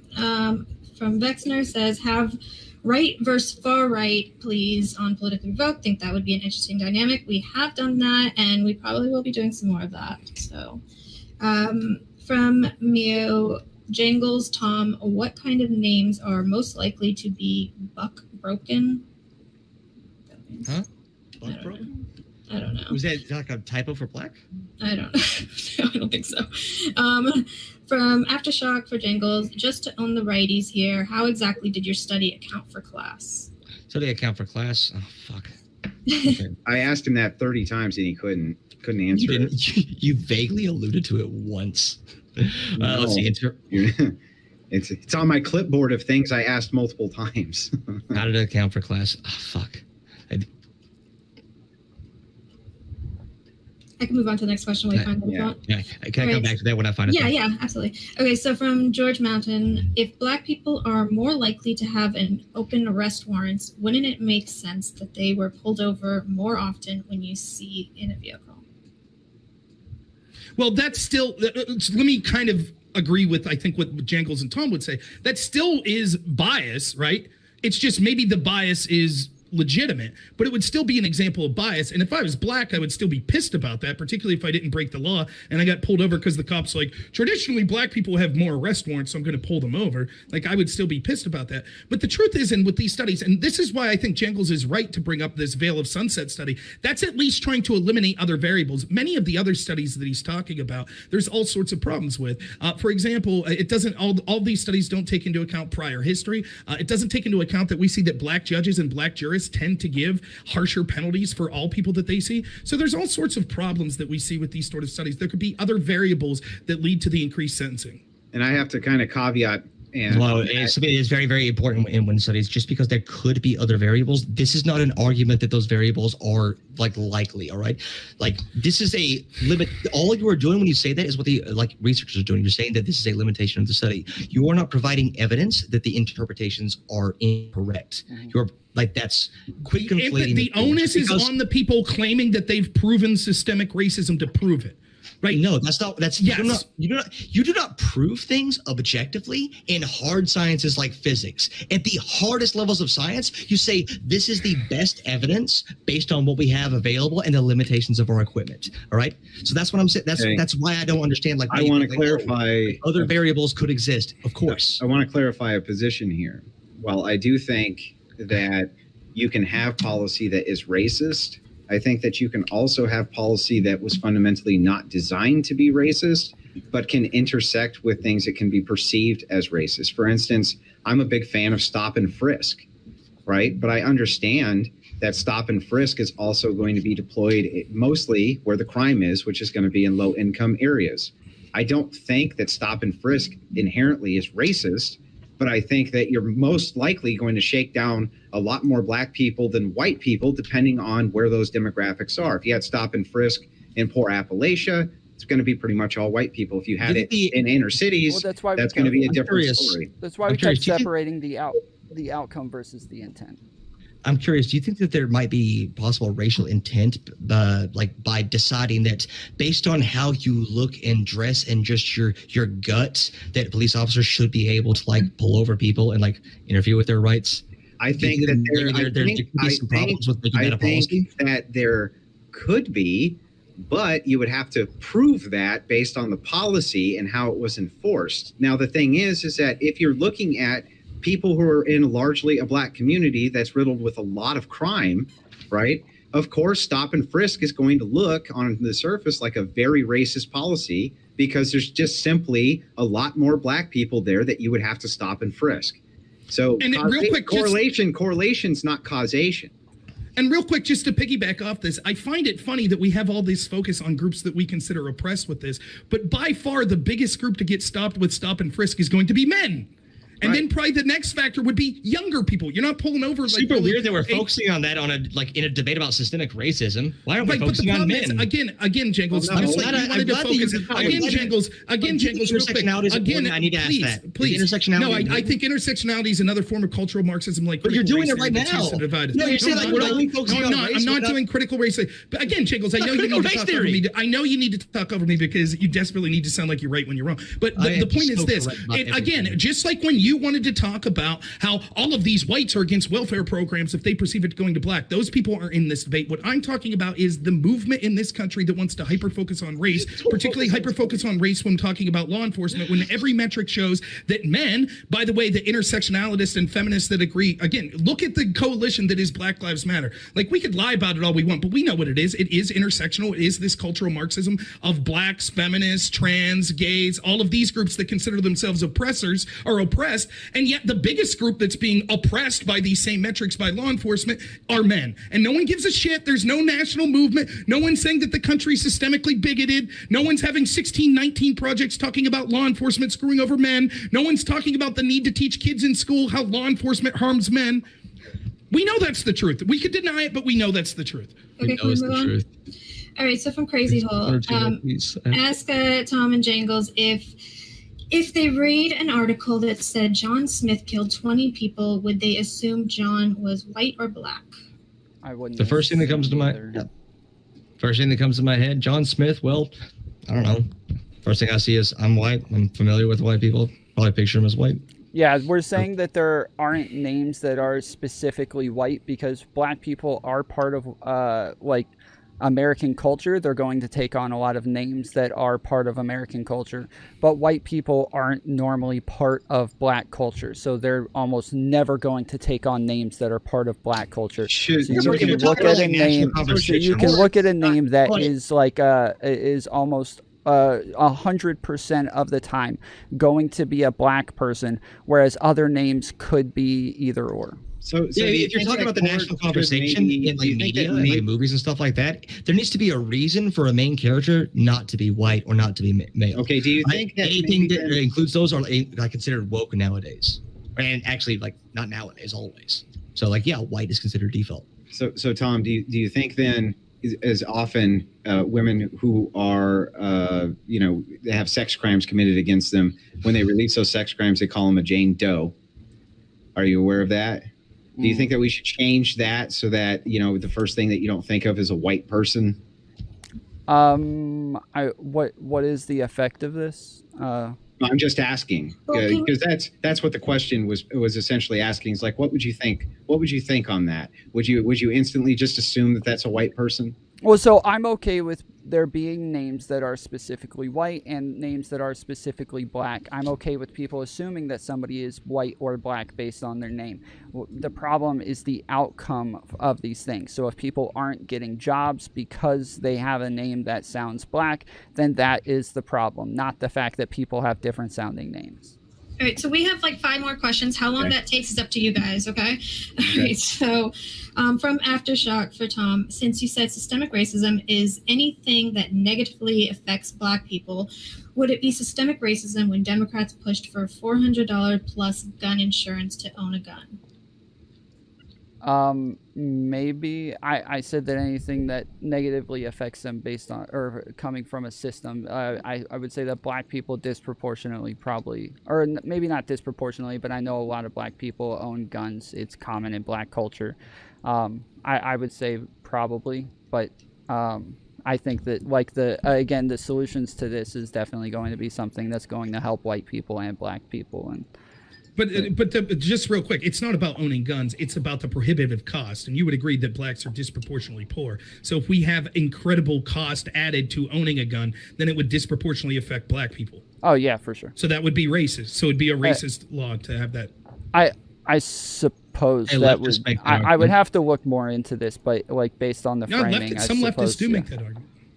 All right. So from Low End Theory, certain black names are associated with being lower class, according to Rob. Is it racist to assume traditionally black names are lower class? If you disagree, why not?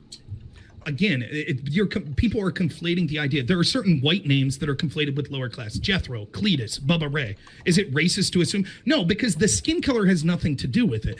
It's just that we assume that those names seem to be lower class. Even though those are lower class white names, we wouldn't say that that's racist to assume. We would say it might be bigoted, it might be classist, but it's not racist, right? It could be racist, but there's no proof that this is racism. This is those a variable names that could associated explain with white people. Again, because those names are associated with black people in the studies that we were talking about. That's the entire point of it. Right, and I know we're not relitigating. I know that I know that you and other people are incapable of understanding that. What I'm saying is there is another variable that this study could be looking at. I do understand. I absolutely understand how variables are. I'm not going to relitigate it. I do understand. I know. We're not going to relitigate this. All right, we're moving on. Okay, so from Cal, how do you feel about BLM not being in support of body cams because they hide police nature to be racist? I don't know about that. I've never heard that.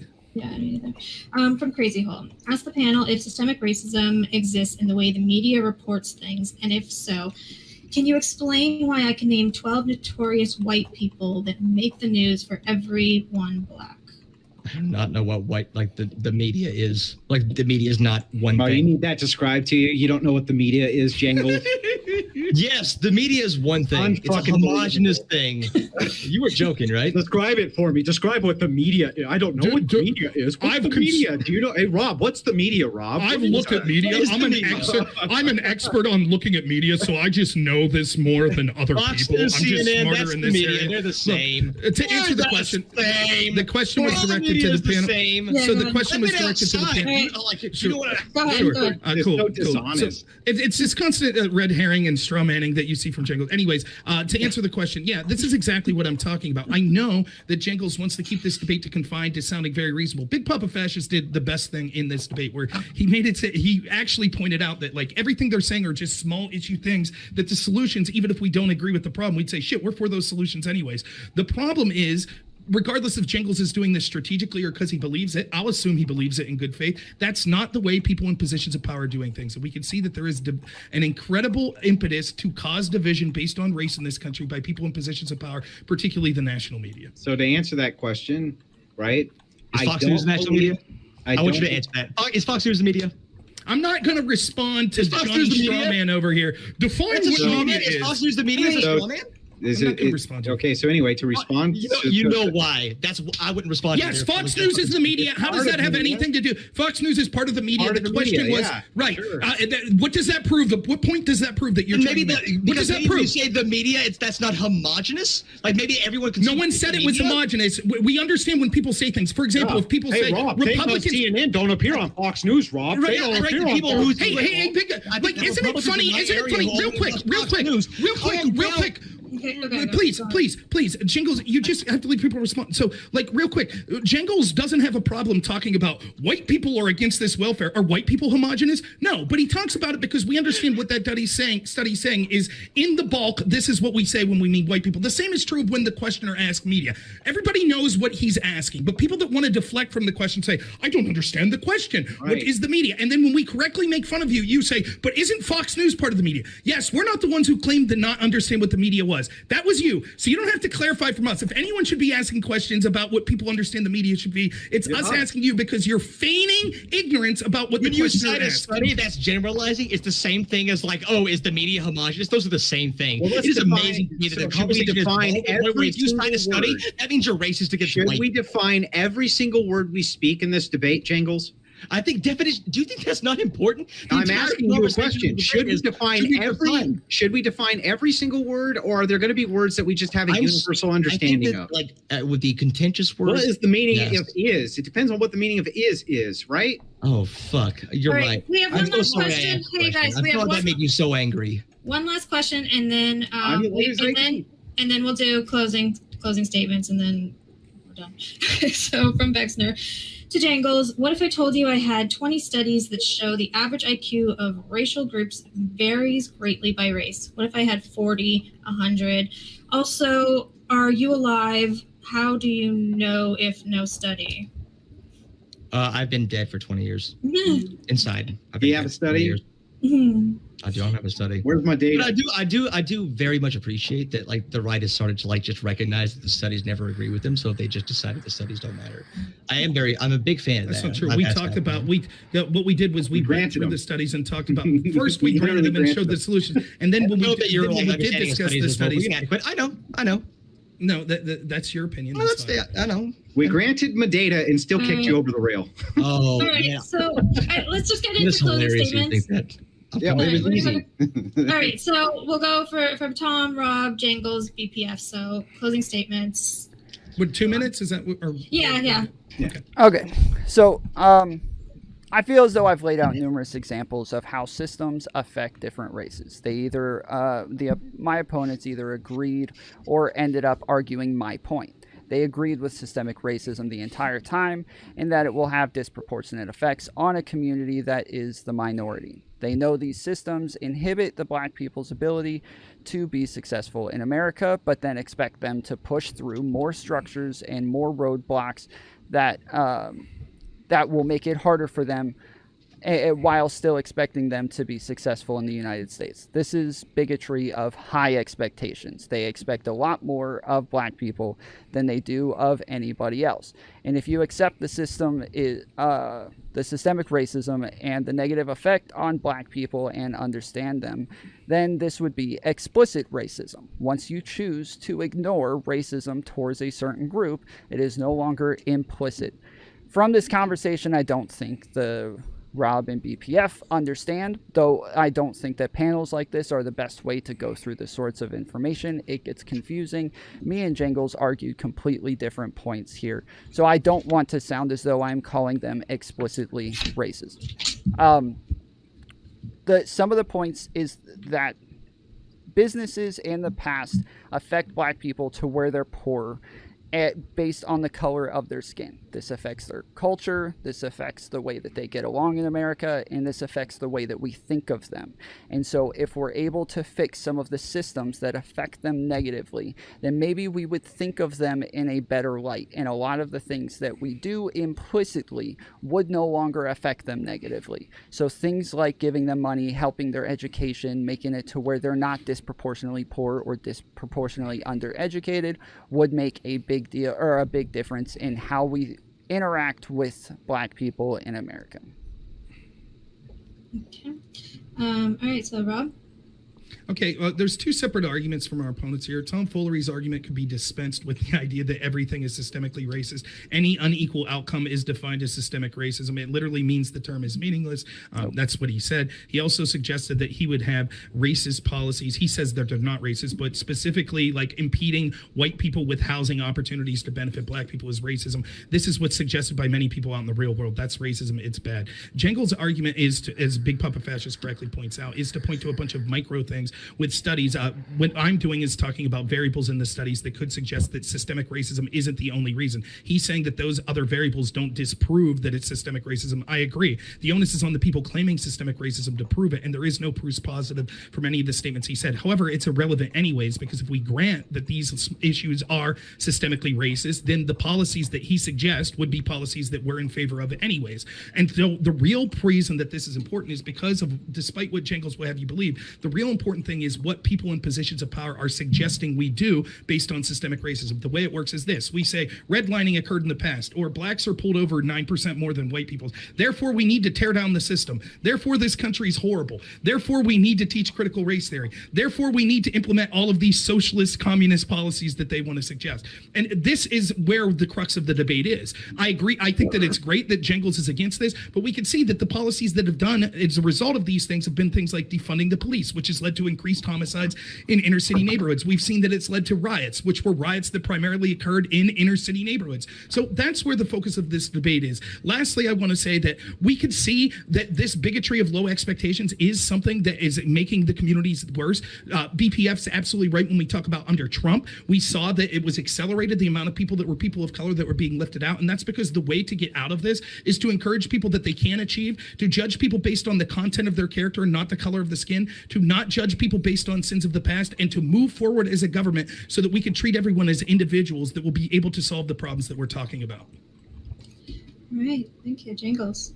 This debate was a perfect encapsulation of the entire conservative position here. So especially Rob, a little bit BPF. I was actually surprised that BPF was very slightly more reasonable. So as they decided that the solution is bad and therefore the problem must not exist. All right. So it's this cognitive dissonance between America as a free and just place. And we believe that, but also at the same time, we acknowledge that we have fucked over enormous swaths of people based solely on their skin color, and that those people have not recovered. However, fixing that problem, fixing that vast discrepancy, that fixing that like past wrong would require positive discrimination in the other direction, and that conflicts with the American ideas of freedom and equality. Now, rather than just living with this, recognizing that we fuck these people over, helping them kind of goes against our values, and living with that cognitive dissonance, a lot of conservatives work backwards to say that no, systemic racism doesn't exist. Oh, you have a study? Well, since I don't know how studies are conducted, I'm just going to decide that every other variable that could have been controlled for, that maybe was controlled for, I'm either going to pretend that those variables definitely prove that your results are wrong, or I'm just going to ignore you when you say that they were controlled for. So I'm so glad that we said that out loud, that we had to reduce it to the point where like black people,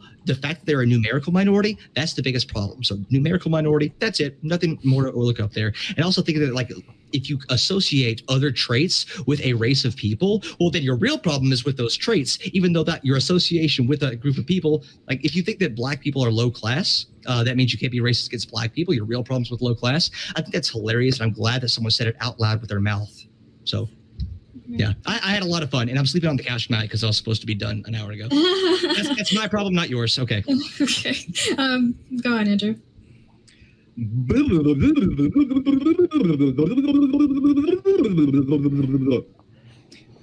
So anyway, in closing, this is very simple. I'll just go ahead and summarize a position easily.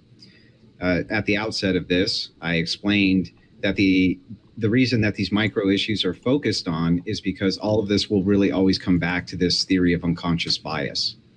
And when you're trying to make these demonstrations like they're trying to do through studies, these are really very, very micro when you're talking about the macro of how systemic racism would normally be applied over the entire country. I think that if we just go ahead and grant the argument for the studies, we can see that the only solutions these guys will come up with are going to be based around unconscious bias. Almost every single time they're going to say, we need to do better training, we need to do more brainwashing, we need to do more whatever we need to do to get rid of whatever the unconscious bias is. So we get pinned down in this quagmire, in this bog of talking about shit that really doesn't even matter, because if we grant it, the solutions are exactly the same. What I would like to see in a good faith debate like this is, what do you actually want to fucking do, right? Even if it's all true, all of it, what do you want to actually do about it? And the problem that we have is that, no, like Jangles said, he's like, well, I don't fucking know what to do about it, right? I have no idea what to do about it. Now, I'm not trying to mischaracterize him, but that's basically what the guy said. So when this is all said and done, it's like this. I want to know if these are micro issues or if this is a macro problem. That was not solved tonight. I want to know these things because these are the most important fucking things to know. And that's where I'm at with everything. And guess what? Doesn't fucking do anything for anybody. All right. Yeah, so thank you guys all for for coming on. This I was disagree. That was beautiful. this was Especially the beginning and end. Nice and lively. We will be back tomorrow night at 9 p.m. Eastern. We're having an AI panel. And then Saturday, we're going to have a pop-on, we're going to just have people that want to come on and have drinks and no set topics, just whatever it's going. I don't want to say chill panel because it never ends up that way, but that's what we're kind of going We for. talking shit about people. Yeah. How's that fucking rail taste, motherfuckers? Okay. They liked it. They liked it. All right. And Wait, then, is that a saying? I don't understand. he says that every time Yes. before a debate. That will be part of the merch. I did put the Discord in one last time, and that's where you can find our schedule as well as our Twitter. Other than that, thank you guys all for coming on, and we will see you tomorrow night. Todd, you got anything? No. See you tomorrow. Good night.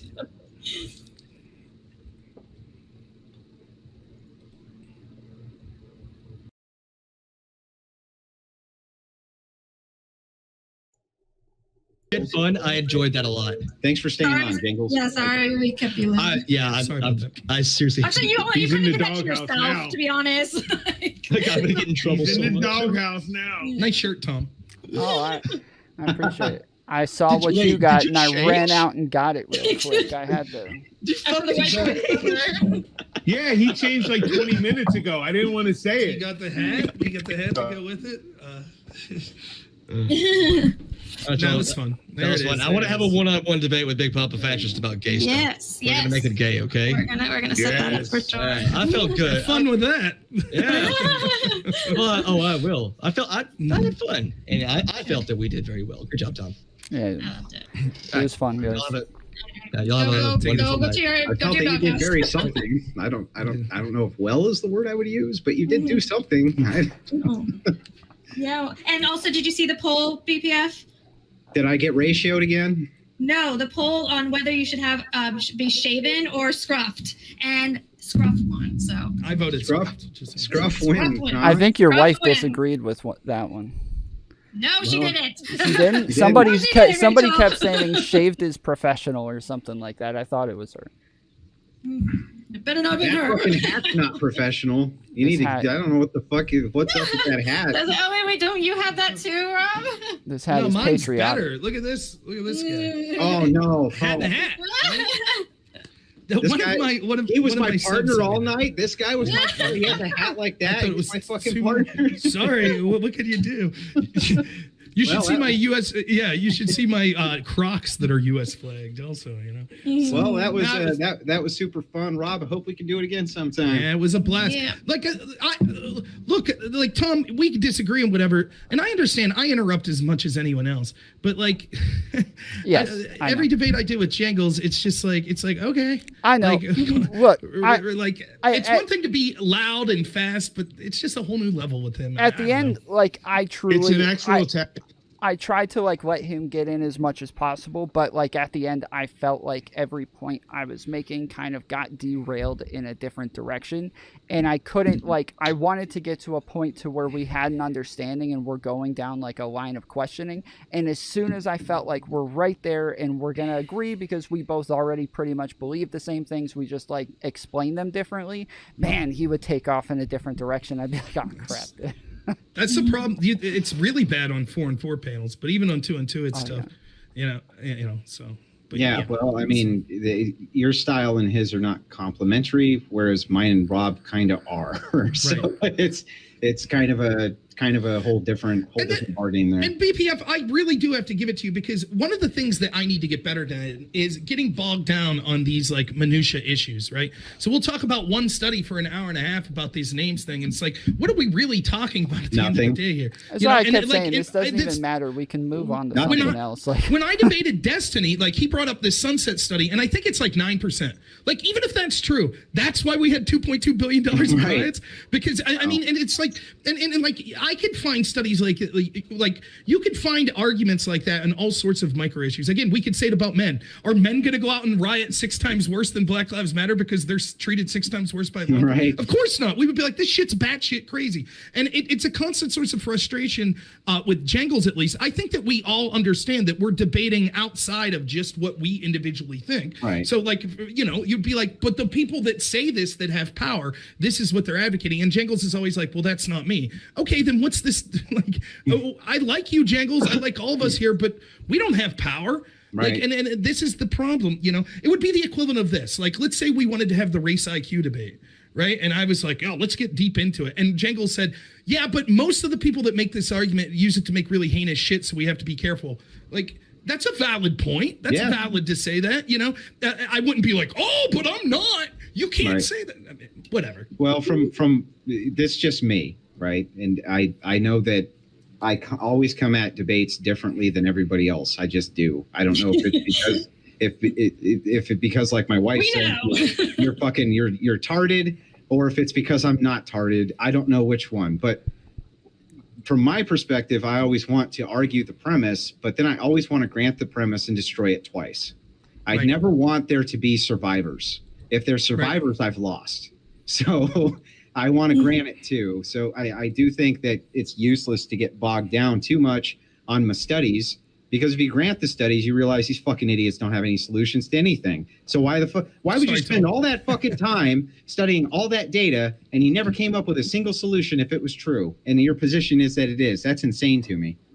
And that's one of the things, like, that's why I don't understand, like, to your point, Tom, like, especially because you're basically like anything with an unequal outcome is systemic racist. Like, even white collar crime laws would be systemically racist against whites. Like, it just renders the term meaningless. And it's especially true if the solutions that you offer to this are going to be solutions that me and BPF would agree with anyways, right? Where it's like, oh, we need more body cameras. Cool. We could agree with that. Like, kind of. So the only places where I would say that, like, we want to, like, focus it on race, and it's not specifically race, but where it would disproportionately help a race, psycho got off.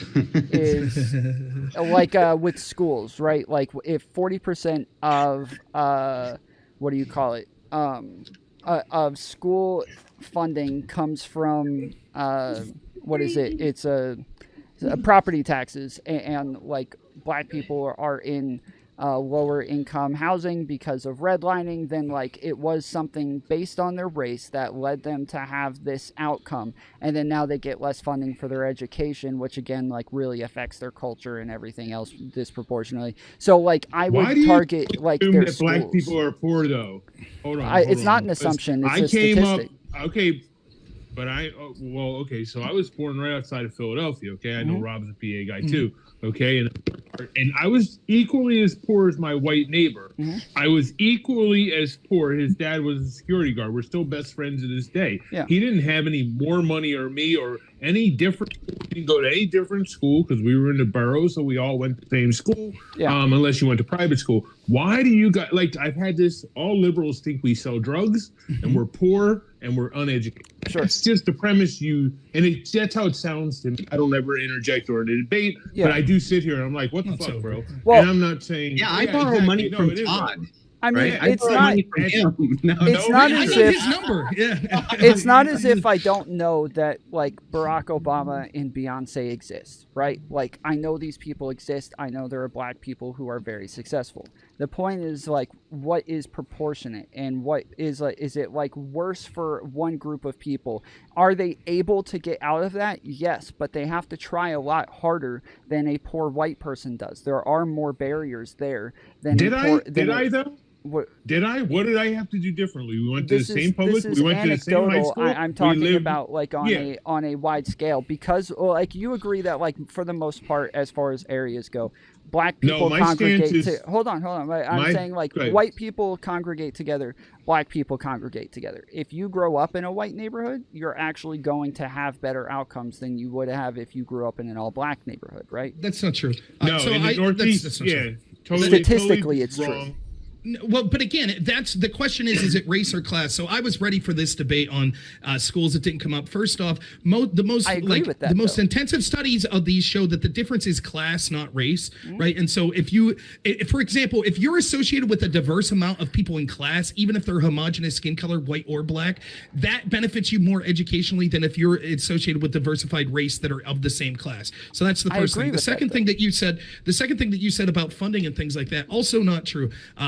Reports show K through 12 education funding from sources local, state, and federal is similar on average at the districts attended by poor students as non-poor students. Brookings institutions revealed that poor students receive 2% more. Yes, local property taxes do respond for 47% of all, or 45% of all monies paid to schools, but 47% comes from states which by far vastly go to poorer schools that are in inner cities. So actually per student, inner city schools receive more money from total funding than the and also suburban schools. Just to kind of piggyback off this, all of this shit's Brittany's fault.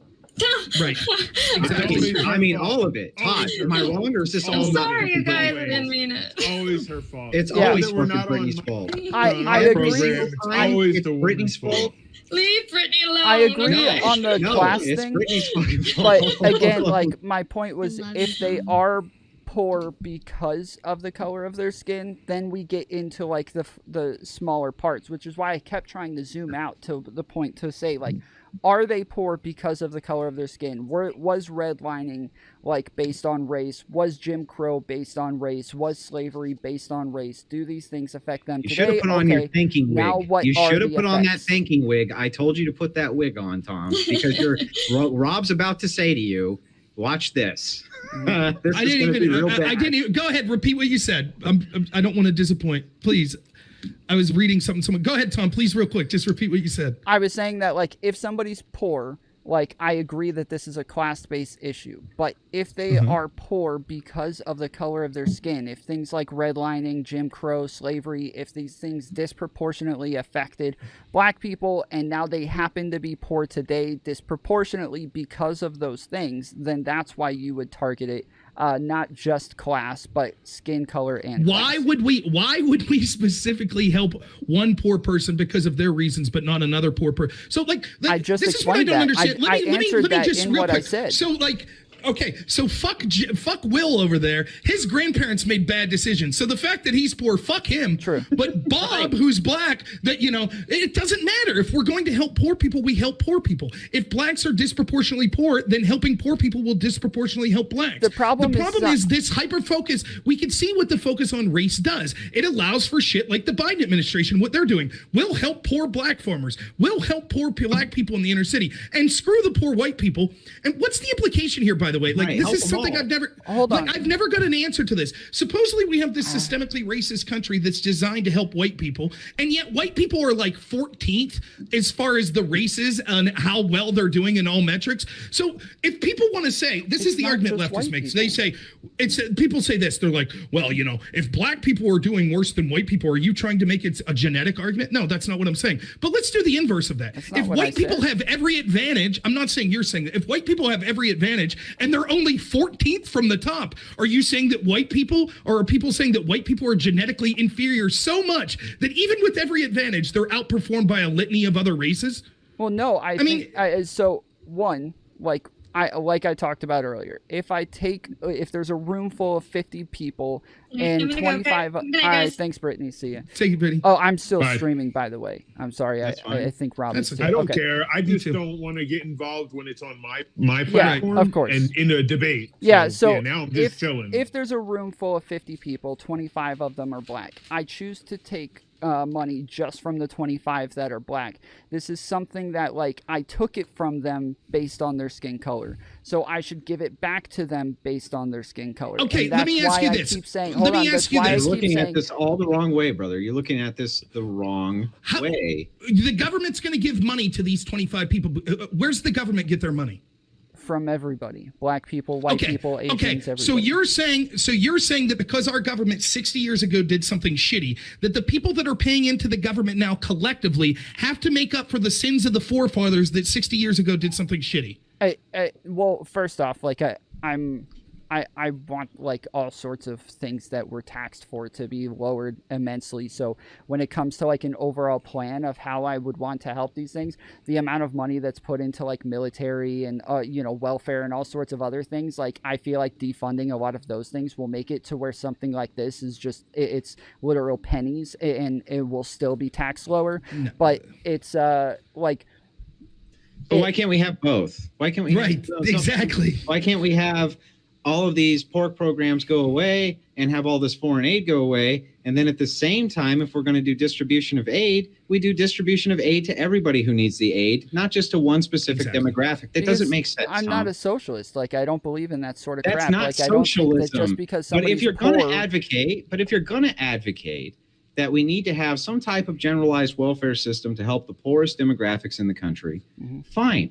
You can advocate for that. That doesn't mean that we would advocate for that necessarily, but if we grant that to you and say, fine, if you are going to get rid of the foreign aid and the pork programs and this and that, and you have it, then we would at least want to see it distributed to all of the people who needed it, I suppose, not just a certain demographic, nor give anybody preference. Because if we did, right, that would actually run contrary to the narrative of egalitarianism, which is what you fuckers want. I'm not trying to fix whether or not they're poor.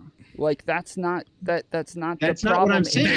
That's right. And that's the fundamental problem, right? The problem with like what we have to do is discuss the impacts of things. So like when I did debate, we talked about internal links and impacts. So like, for example, we could say the problem with this proposed school budget is that it'll lead to less phys ed classes. Well, why is that a problem? Well, it's a problem because people will be out of shape and not understand the importance of exercise and things like that. That's the impact, right? The impact of the things that we talk about of systemic racism is that poor people are that black people are struggling, right? They're struggling to pay their bills. There's more crime in these areas because of poverty. So when you say, I'm not trying to solve the poverty, what are you trying to solve? The blackness? No, all of the problems that came because of the blackness. Like again, there's cultural problems.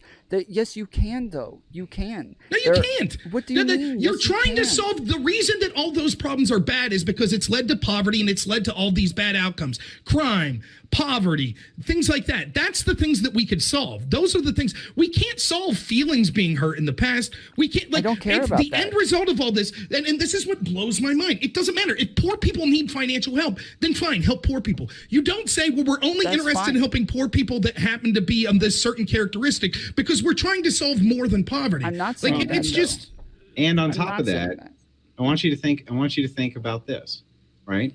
Don't you think if the objective was that you wanted to do this type of distribution of resources, that the left could easily make a good faith gesture and get rid of a ton of the foreign aid and things like that? And then one of the things that Jingles brought up was that, well, whites don't want to give out welfare. Well, probably, but that doesn't mean that they're racist. It means that they just don't want to get fucking taxed for it, right? Right. They don't want to get taxed for it. Mhm. But if you were to take far less money out of their pockets by giving it away to everybody on fucking planet Earth, except the very people whose pockets it came out of, don't you think they would be much more inclined to do some type of programming Wait, like that's that? what I said, though. Okay, so that's what you want to do. Yeah, when I said like I want to defund like all sorts of things like military and welfare and all of these other things, like yeah, But you won't attribute it equally. I think that there should be some programs for poor people and then different programs for black people. And I'm not talking about giving them money. That's not equal. I'm not then. talking about Okay. giving them money. I want to give them Tom- equal opportunities to where they can create their outcomes by themselves. Okay, Tom, let's say this. Let's say that right now my family are farmers and they're poor farmers. And because of Biden administration's policy, my family's not able to get the money that black farmers in the exact same economic situation as me got. Now, 40 years from now, whites will be the minority in this country. Does that mean that my family 40 years from now is owed reparations because of policies that specifically didn't benefit them because of their skin color and now they're no longer the majority? Well, black people were never the majority. They were the minority the entire time. Nonetheless, the policy doesn't just give to black people; it gives to people And that's of a color. fair. and It's a fair disenfranchised groups. question. I mean, it's a fair Right. question. So, So- how do we and here and just real quick, and I'll clarify why I asked this question, because you can't solve racism with racism. Because 100 years from now, people will say, 100 It's years not ago, racism. my family, yes, it is, to take a collective pool of money from the will of the people, or from the labor and the monies of the people in the form of taxation, and to give it to people and actively discriminate who you're giving it to based on things like immutable characteristics like race is racism. That is racism. Even Ibram Kendi Even admits, he if it says that was- it's good, but it's racist. That's what he admits. Even if it was, again, if you took it from them based on race, then you have to give it back to them based on race. It's Who is it? it's The not problem it's not is you even keep based on saying race. you. Not even based on race. Like, I mean like the country. Again, when I say you, I mean the How country. far back do we go? So only as far back as necessary. Like, so I wouldn't say go all the way back to slavery, right? And when people say things like, oh, we need to give reparations, I'm not in favor of reparations. When I talk about helping black people, I'm talking about like helping with culture, helping get more two-parent households, helping education. Like those three things are the most important Can I things help and are you the out? most important markers as to being successful. Can I help you with something though that might be just helpful with your framework here? When we're talking about quantifying these things, one of the issues I had going into the reparations debate with Rob was how exactly you were going to quantify something like reparations. That's a really tough deal to do. I think perhaps under a military framework, you might be able to do something that way, but it wouldn't be what the left is after at all, right? How would you quantify the fact that blacks have also benefited from slavery? And there's no two ways that that's true. And then offset that against what it would have been like had their ancestors never been brought here as slaves. When you're talking about quantification like that, man, I don't know how you would make a fucking a variable diagram to even figure that out. Yeah, I agree with you. And as far as things go, so there are environmental factors and then there are things that we can choose within our freedom of will. Right now, I cannot choose to go to some taco bar in Mexico in 5 minutes because that's just not a possibility. It's like I have environmental factors. About that shit. I know. What the fuck are you talking? Look, back chill. up. Hold on. I'm making a point. No. Get to the fucking point. Because this is getting stupid. Just get right to my point. How the fuck would you quantify it, knowing that they benefited also from slavery? Just tell me how. They did not choose to come here. That was not their freedom of choice. They didn't have that option. They were just brought over here. It has nothing to do with the benefits of it. It has nothing to do with I don't the care benefits. about just the benefits. I care about whether or not they had an option in it. Then that's I called don't have an contradiction. option to That's be called a here. contradiction. You can't say I only care about the outcome, but not the benefits, because the benefits determine the outcome.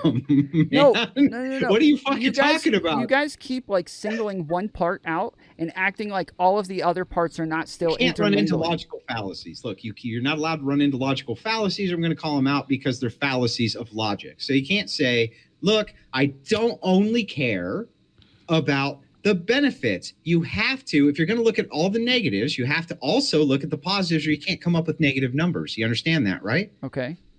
Okay, so you have to come up with a scale where you have weighted negatives and you have weighted positives. Tell me how you would come up with that scale, knowing what the weighted positives are against what it would have been like had they never been brought here, their ancestors. Yeah, Go sure. ahead. Looking at the way that they are, the way that they interact within society today.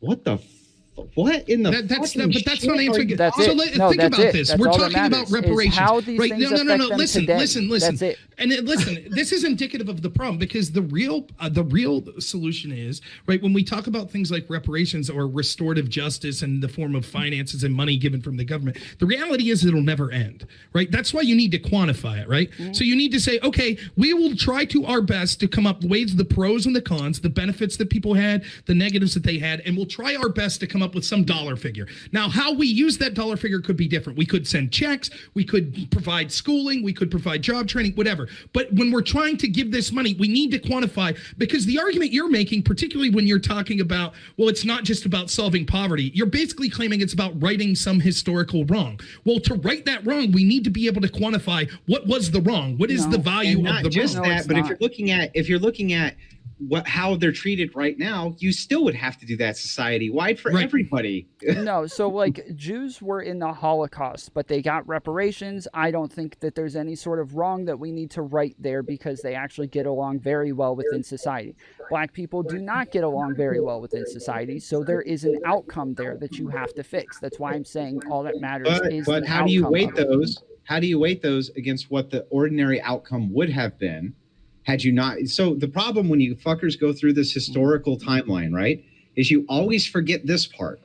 There was also benefits to modern day blacks of slavery. Mhm. I know that that's a big, hard pill to swallow. No, I agree. But it is absolutely true. So you have to put that as a weighted positive. Right. How would you possibly scale that against the weighted negatives? That's I've our already question. explained it over and over. No, but I don't think no, you've explained it. I have explained it. It just seems as though you have an ulterior narrative, and I want to know what that is. If black people are disproportionately unsuccessful within the United States, what is the reason then? Because I've given a million reasons, and what we can do to fix those. What is the reason?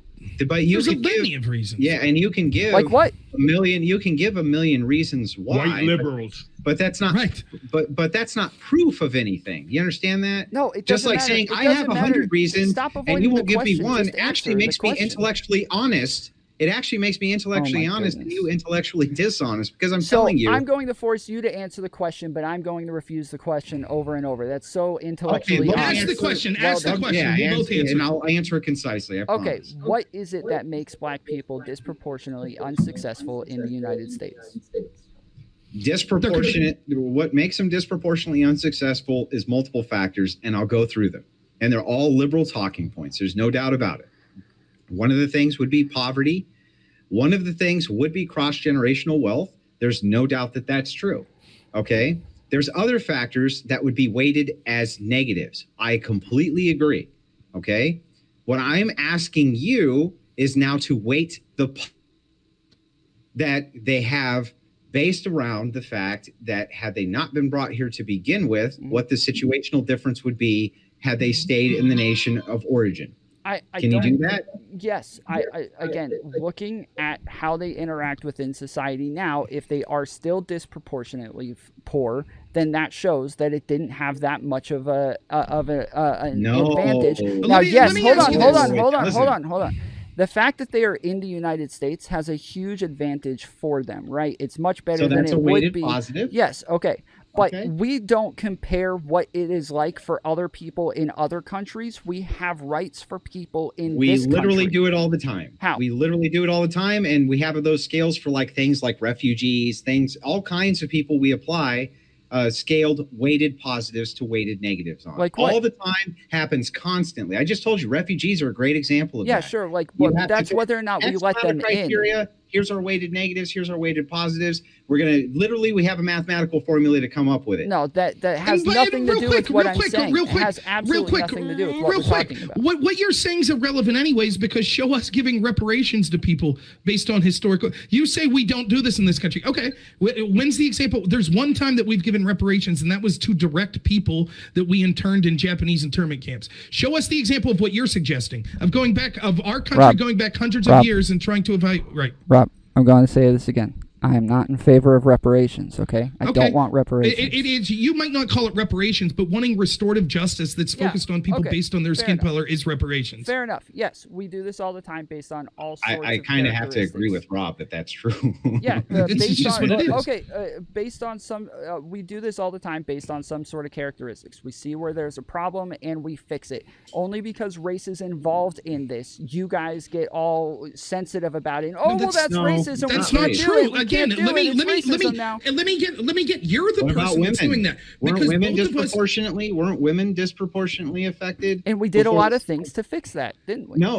Wait. We didn't. Yes, we did. Almost anything, in fact, to fix that. What's happened instead, after they had the voting rights, right?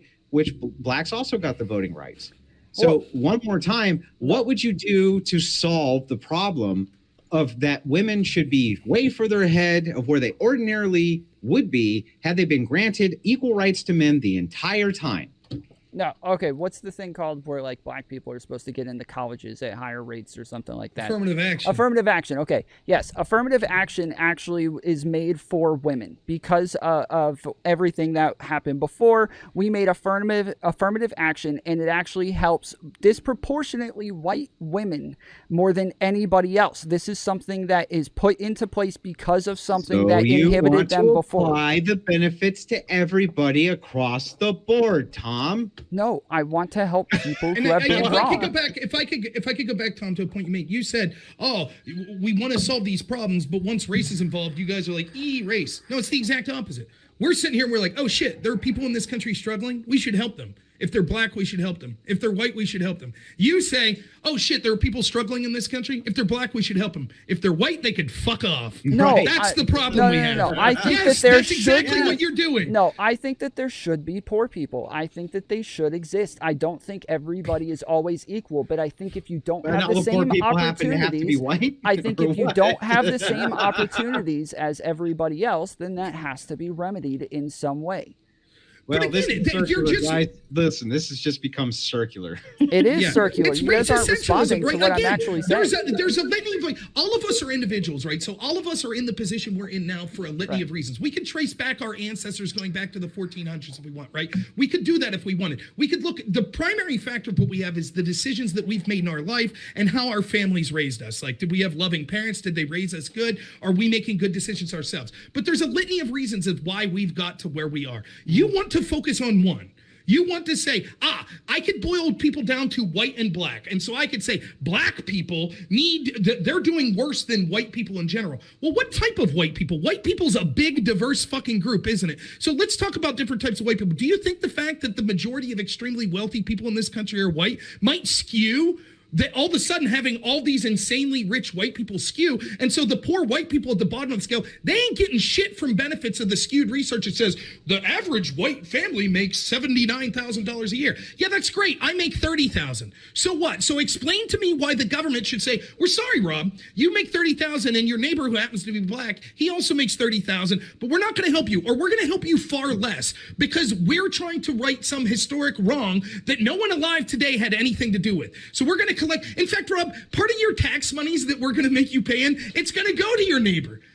Eat shit, buddy. Sorry, you have the wrong skin color. That's what we're talking about. If it's true that black people are disproportionately poor, then policies that help the poor would disproportionately help black people. That's fine. When we try to make it about the sins of the past and we say, no, and you said this, right? And I'm glad you said it because this is the truth. You can have your cake and eat it too. That's right. It's the truth is many people that suggest this shit, it's not just about, they wouldn't give a shit if tomorrow all black people magically were doing better. The average income of blacks surpassed whites. They wouldn't give a shit. And I could prove it, by the way, which I will in a second if you want, because they would say it's still about solving the past wrongs.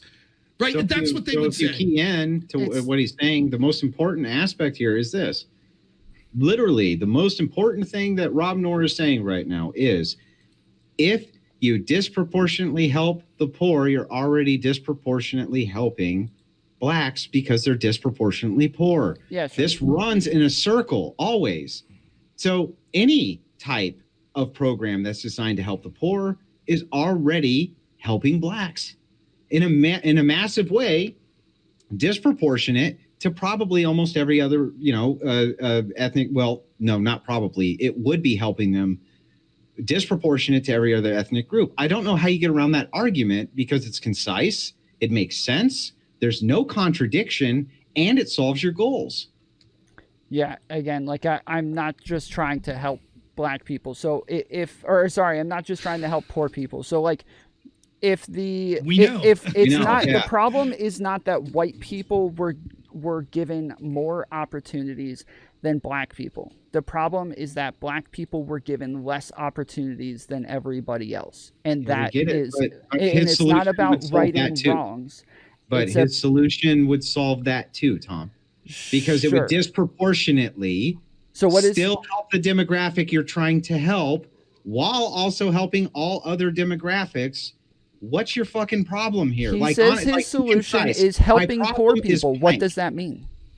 Huh? Okay, let me ask you a question. I want to know what that means. What you said? Helping poor people. Again, we'll disagree. Just like you said, we'll disagree what that is.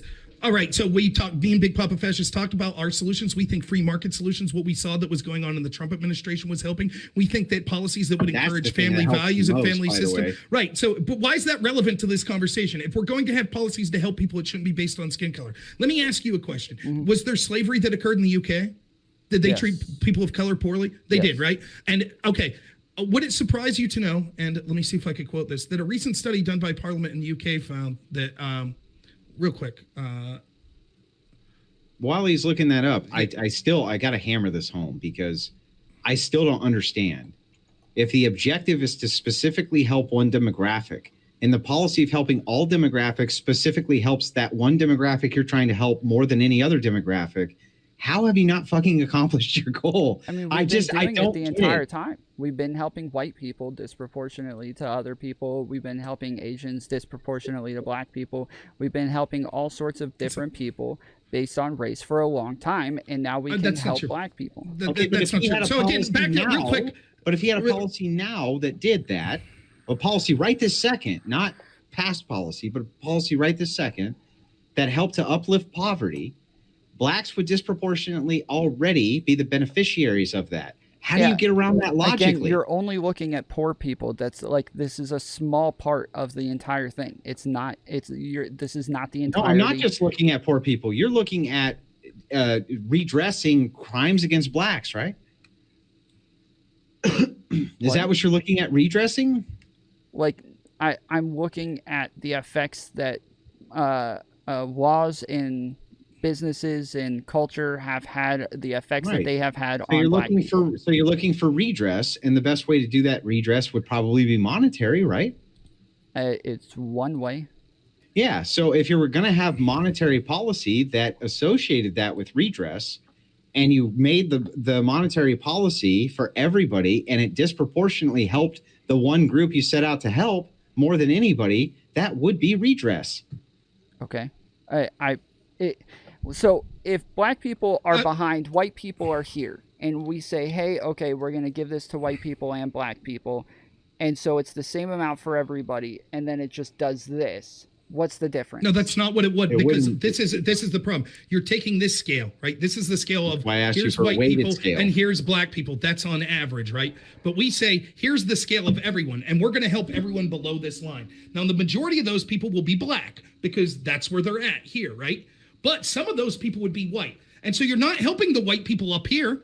You're not helping them. They're doing well financially. They're not being helped. You're just helping the few white people that are down here and the few Hispanics and the few Asians and whatever. But most of those people, if you're right, that disproportionately it's black people in that group. So those people will all be lifted to catch up to the white people there. What you would do is you say, this is the average white and this is the average black. But there are some whites that are below the average black. We leave them behind as we advance the blacks. Giving That's what black you're doing. people Now, won't fix anything. It won't fix anything if they still have a toxic culture.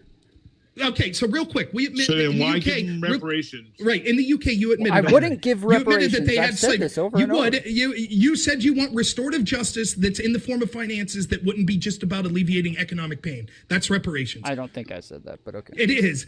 But anyways, in the UK, you admitted they had slavery. Would it shock you to know that in a recent parliamentary study, guess what group is at the bare bottom of education in the UK? As far as test scoring, the ability to go on to higher education. Guess what racial group's at the very bottom? Arabs? It's not Arabs. It's not. Okay. Can you guess who it is, Tom? I can't guess. White people? It is white people. Yeah. Isn't that shocking? And what the study said was because of all of the focus and programs that have been put on helping minority students and the idea of white privilege, that white people are now at the very bottom of the scale. By the way, our government's too goddamn corrupt to do a study like this because they might find out that poor white people have it worse than almost any other group because they don't have those structures to help them culturally like we see in these other communities. But you would still say, because now this is the question I have for you. Even given that, you think it's about more than just economic situation, right? So you would say because of the past injustices of people in color in the UK, they still have to compensate black people even though they're outperforming white people. No, not in the UK. What are you talking about? Why? Because Did they have slavery? Because as I said, the outcomes of currently are not disproportionately bad. That's what I've said over and over. You guys keep saying it's about the past, it's about this, it's about that. I keep saying no, it's about what the past did to lead to the outcome that we have right now. Tom, you're being contradictory. If it's just about the outcomes right now, then we would just help poor people. You're saying, you said it expressly at least twice. You said it's not about helping poor people. It's about helping black people. You've said that twice, so it's not about equalizing. Poor white people have had the same opportunities as everybody else, whereas poor black people have not. Yes, it is. That's bullshit. That's not for the Irish.